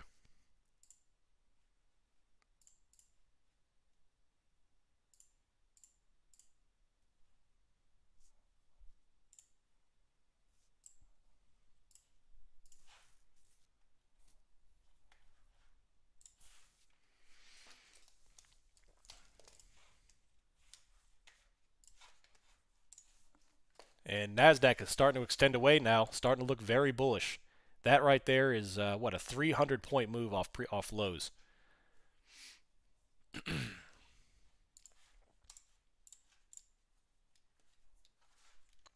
Booyah.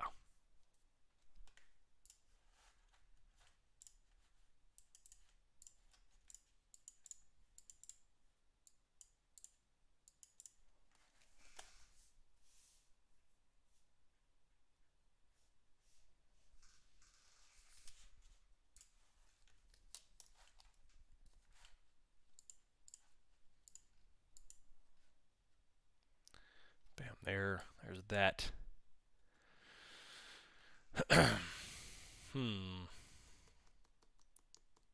VIX.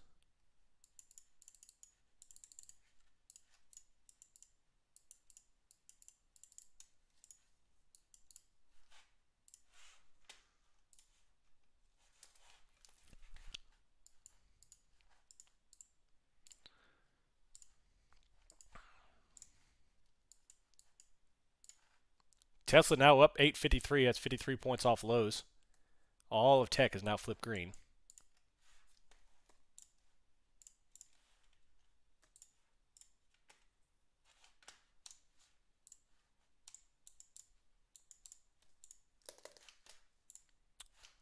How is Boeing? Vet asking about Boeing. Now it's at 186. I'm up $1.70 since I bought it, or 70 cents since I entered. I guess 185.60. But that's a long-term hold. Long-term hold.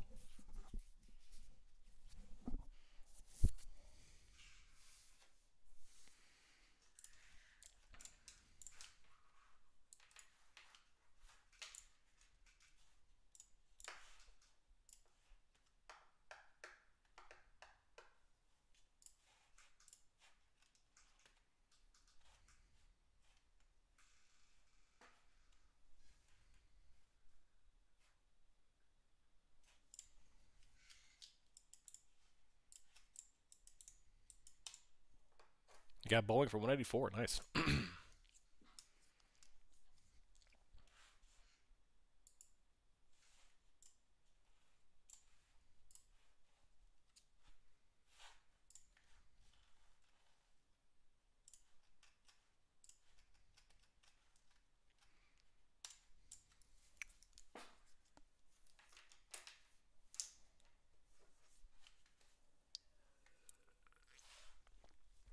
All right, Euro market's about to close here in what? 15 minutes? 16 minutes? They're down 1.7, 1.45, and 1.41 respectively. That's UK, Germany, and France. They close in 16 minutes. All very much red while we're sitting here chugging along at 0.7% up. Huge diversion between the European markets and our markets right now.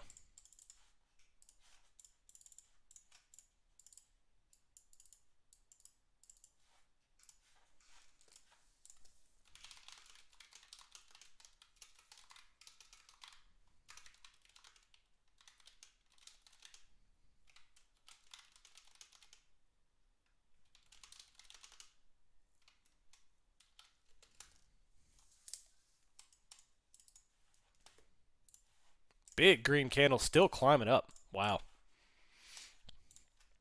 Beast mode. And that right there, $7 move off lows. That's a $7 move off this morning's lows. Absolutely just crazy. 70-point move on SPX. And now testing R4. Just absolutely beast mode. I guess it's time to enter calls, I suppose.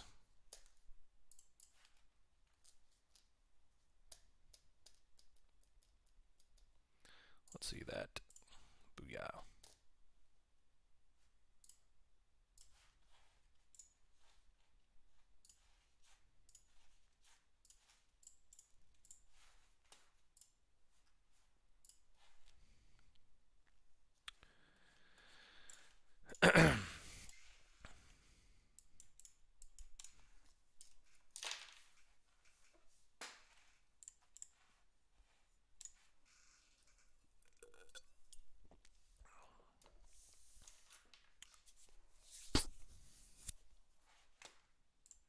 All right, so VIX is finally starting to come off here. TLT, the bonds are upward trending. XLF is big green is here as well. TNX, the rates are now at 1.79, and SPY can't be stopped. Straight green candles for $5 in a row. Just straight bullish action here.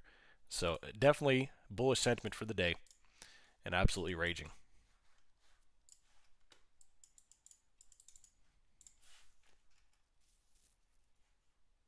I have no reservations about Boeing, none whatsoever. No. SPX 43.64 and climbing.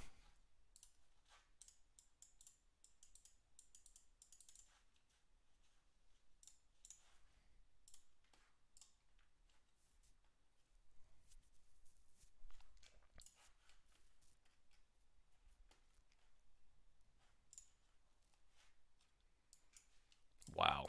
This is a heck of a move. Look at that. Absolute going nuts now. 43508 after bottom out at 427. Going on for an $8 move off lows.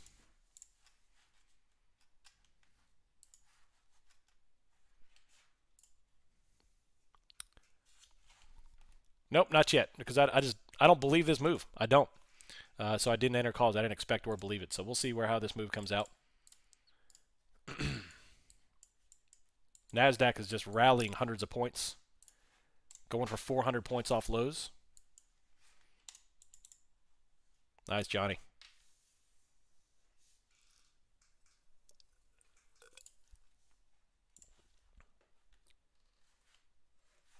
Wow, this thing just won't be stopped. Unbelievable.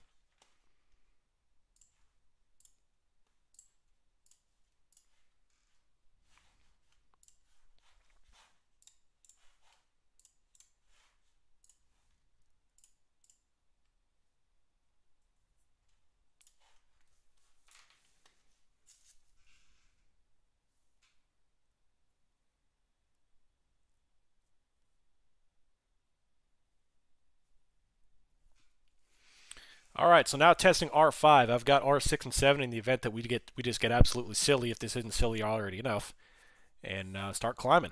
And we're going to test 4,400 here soon. It looks like 43.65. We do have Euro open coming up.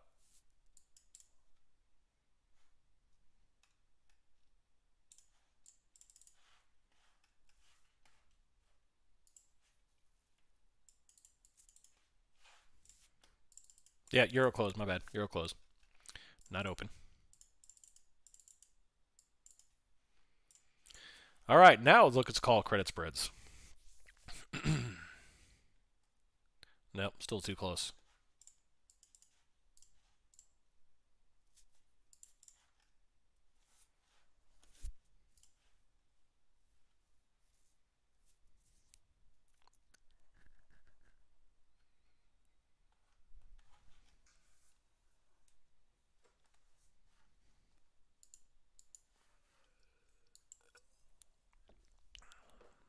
Going for a $10 move. Let's go. Let's see if we can do a $10 move in an hour. Let's see it.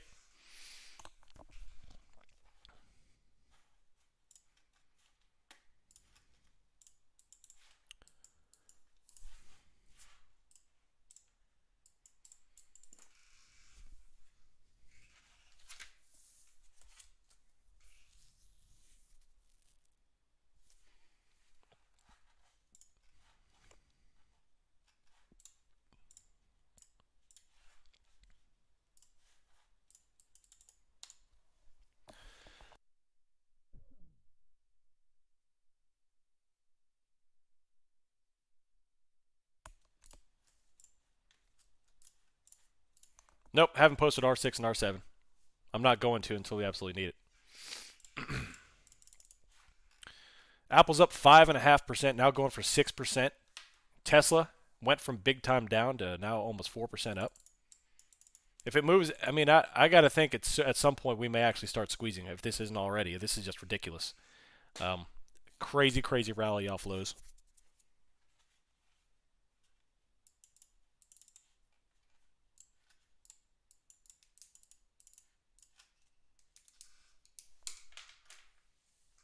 Do I trade oil? No.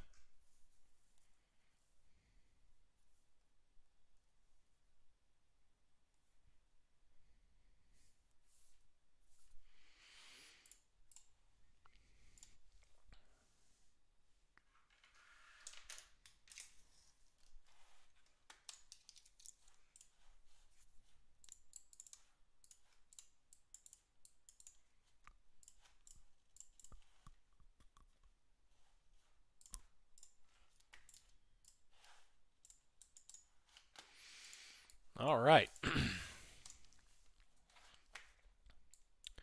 Well, that was a heck of a move. Let's see if it can continue on.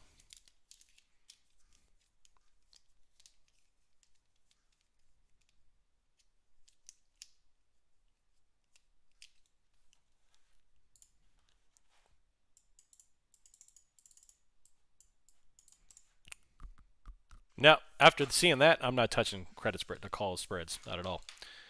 With the silliness in the market and seeing that almost $10 move right there in an hour, there's no telling what this market can do. So that completely caught me off guard. I didn't expect that kind of a move. So I'm not gonna when I have that level of unpredictability, no spreads for me. I'll stick with longs. I'll stick with longs.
What is the best way to get into futures trading? Well, first you need, I think, at least $1,000, and you do have to be approved for futures trading account, depending on the brokers. So make sure you do that, and then you can trade futures. You can trade 24/5, aside from the 1 hour or 1 hour or so settlement time after the market closes. It's more like 23/5.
Five more minutes until the euro opens.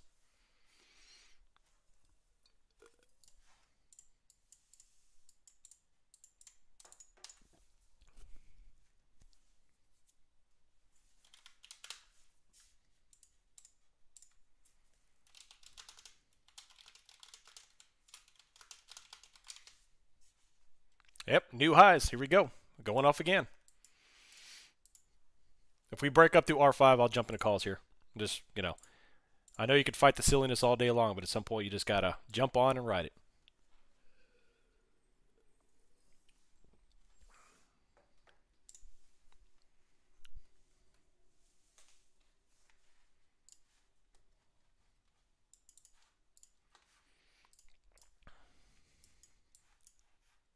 This is just silly. This is a silly chart.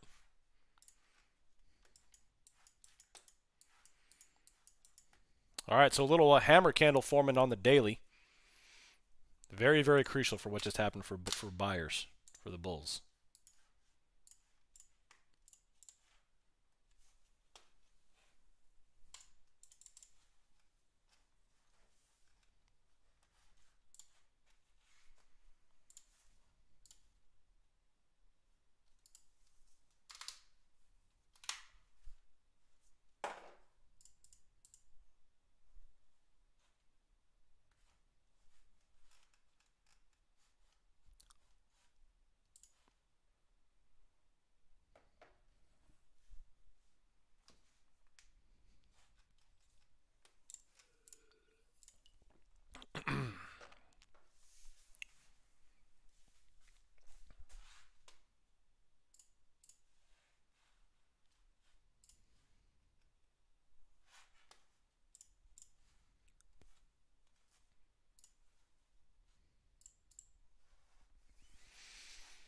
All right, a little bit of red off R5.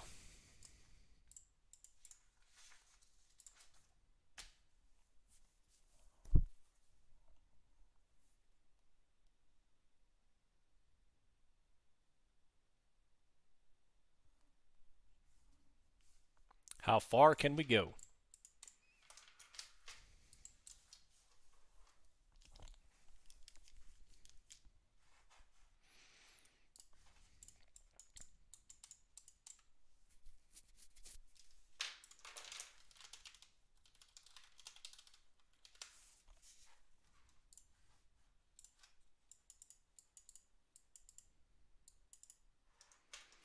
How do you let the trend play out?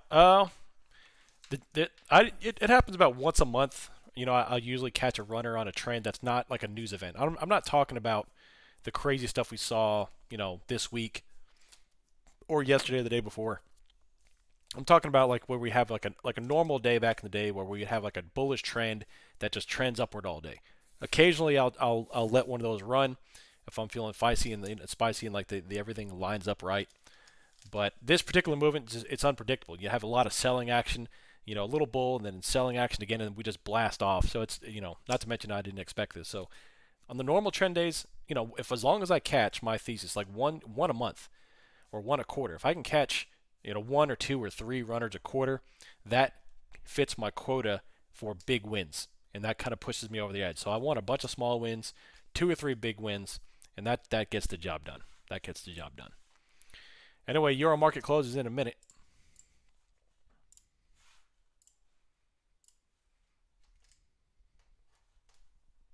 And there's some nice red action.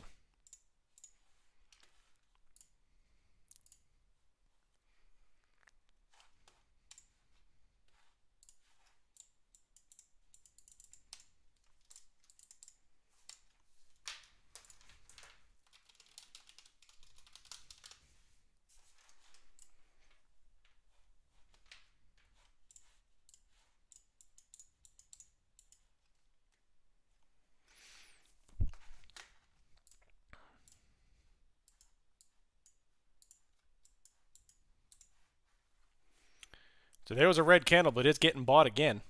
So no sellers in sight. All bulls right now. All bulls.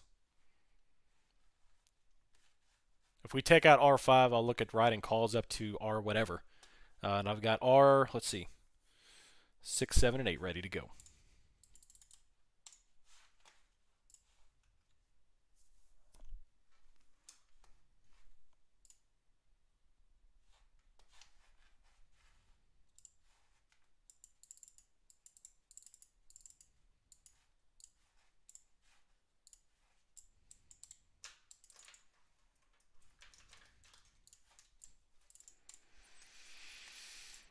Yeah, I've told myself repeatedly I wasn't taking spreads this week. I didn't want to even deal with that stuff. So I've checked on it a few times. I almost did it a few times, but yeah.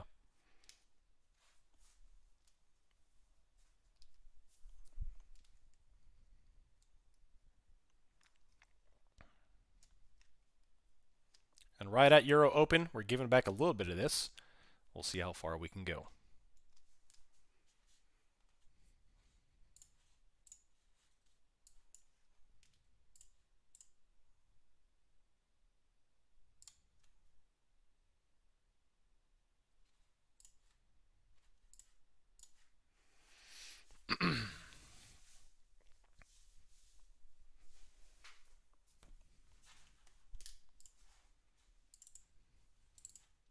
Euro close.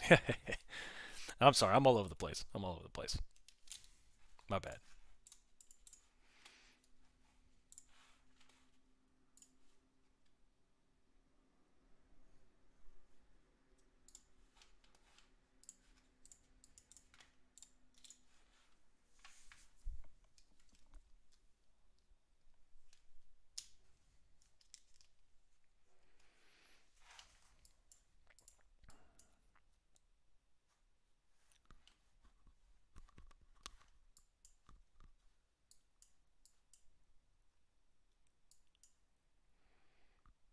So 426 was pre-market lows, and now we're topping out at 435.77. So almost a $10 move.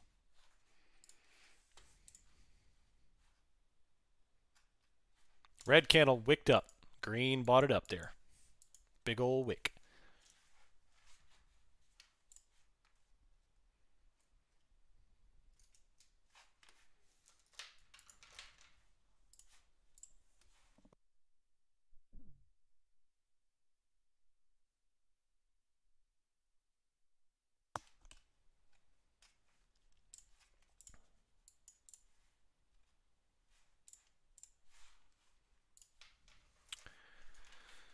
During this time of day, would I take zero? I would be okay taking zeros as long as you're very careful. It depends what type of player you are. Until about 1:30, 2 o'clock is when you want to consider going with the next day because the decay, it's just not worth it. If you're right, yeah, you get nice gains, but if you're wrong, you go like negative 40, 50% in a second. So I just don't like playing them that close.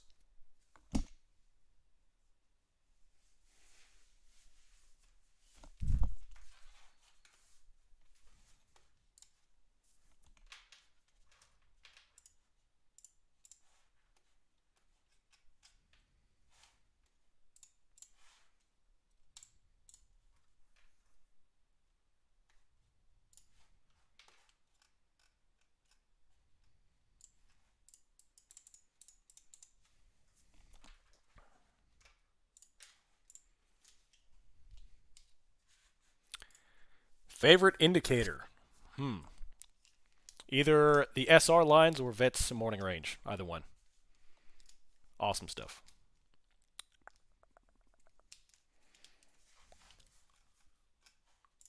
But the LRS, yeah.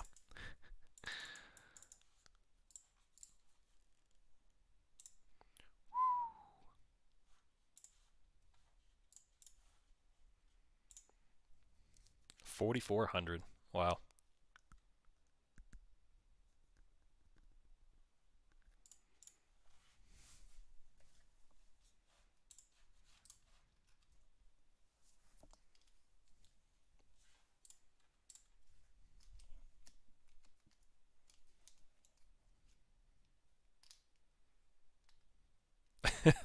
Lie about what? What?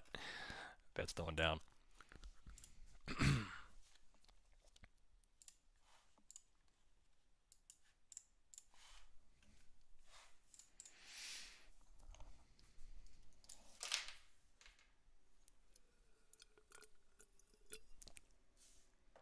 All right, little bottom wick.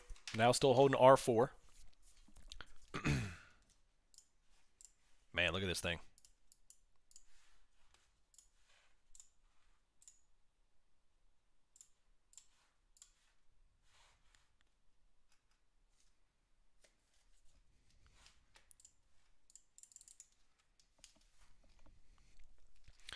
Yeah, look at that thing, man. Whew, man. All right, so if we start popping above R5, I'll use that as my note to start looking for a call entry because this thing looks super bullish. In fact, let me start posting my levels.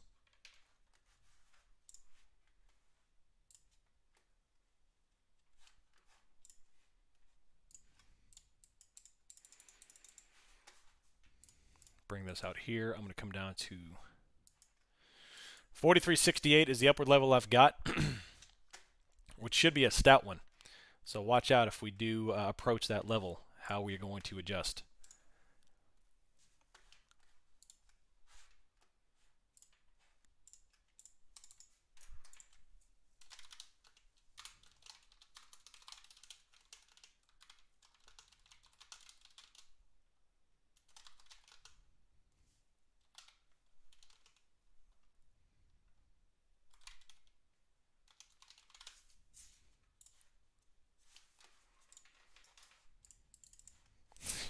You want me to sign off so it'll blast? Yeah.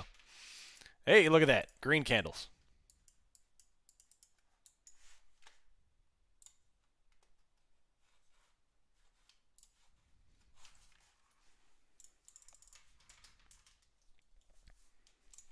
Buy into the trend, Chris. That's right. I know it's counterintuitive to some people to buy calls up here, but I mean, hey, if it's working, it's working. Don't fight the trend. You could sit here and think, oh, I'm going to buy puts all this time, but until I see the trend break, I'd rather buy the red candles on the way down than take a put here and get smoked.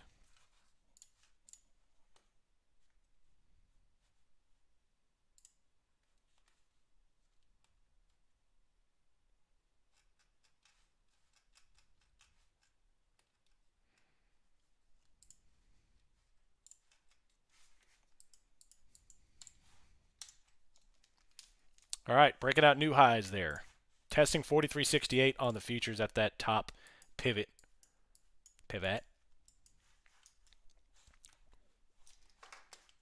And up we go.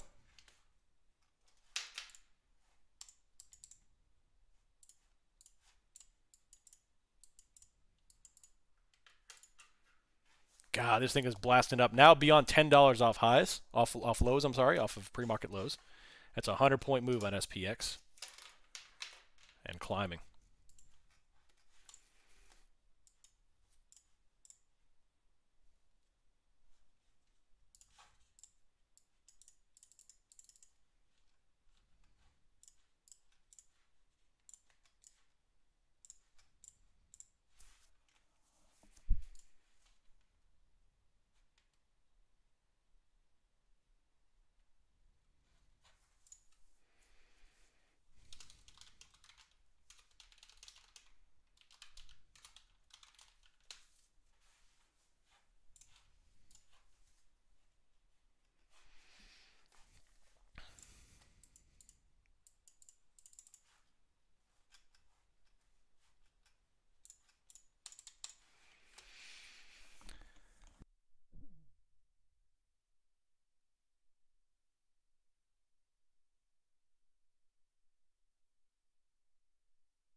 All right. Red candle rejection right on R5.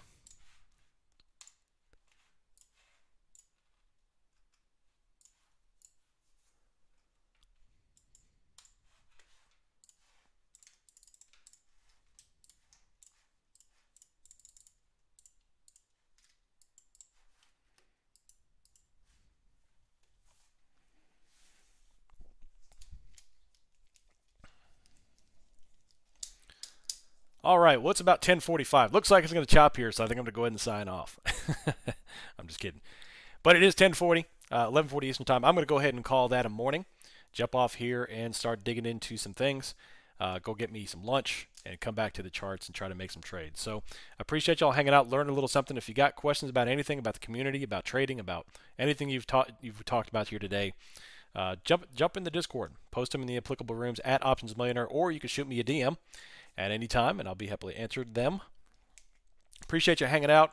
If you are new to the YouTube channel, I do this every Monday, Wednesday, Friday on the YouTube, and I do it every day on the Discord, although Tuesdays and Thursdays are just voice chat. So come on over and hang out with us if that's something you want to be a part of, if you enjoyed listening to everything you saw. Appreciate y'all being here. I will see you all later this afternoon in the Discord and on YouTube. I'll see you on Monday. I'm out.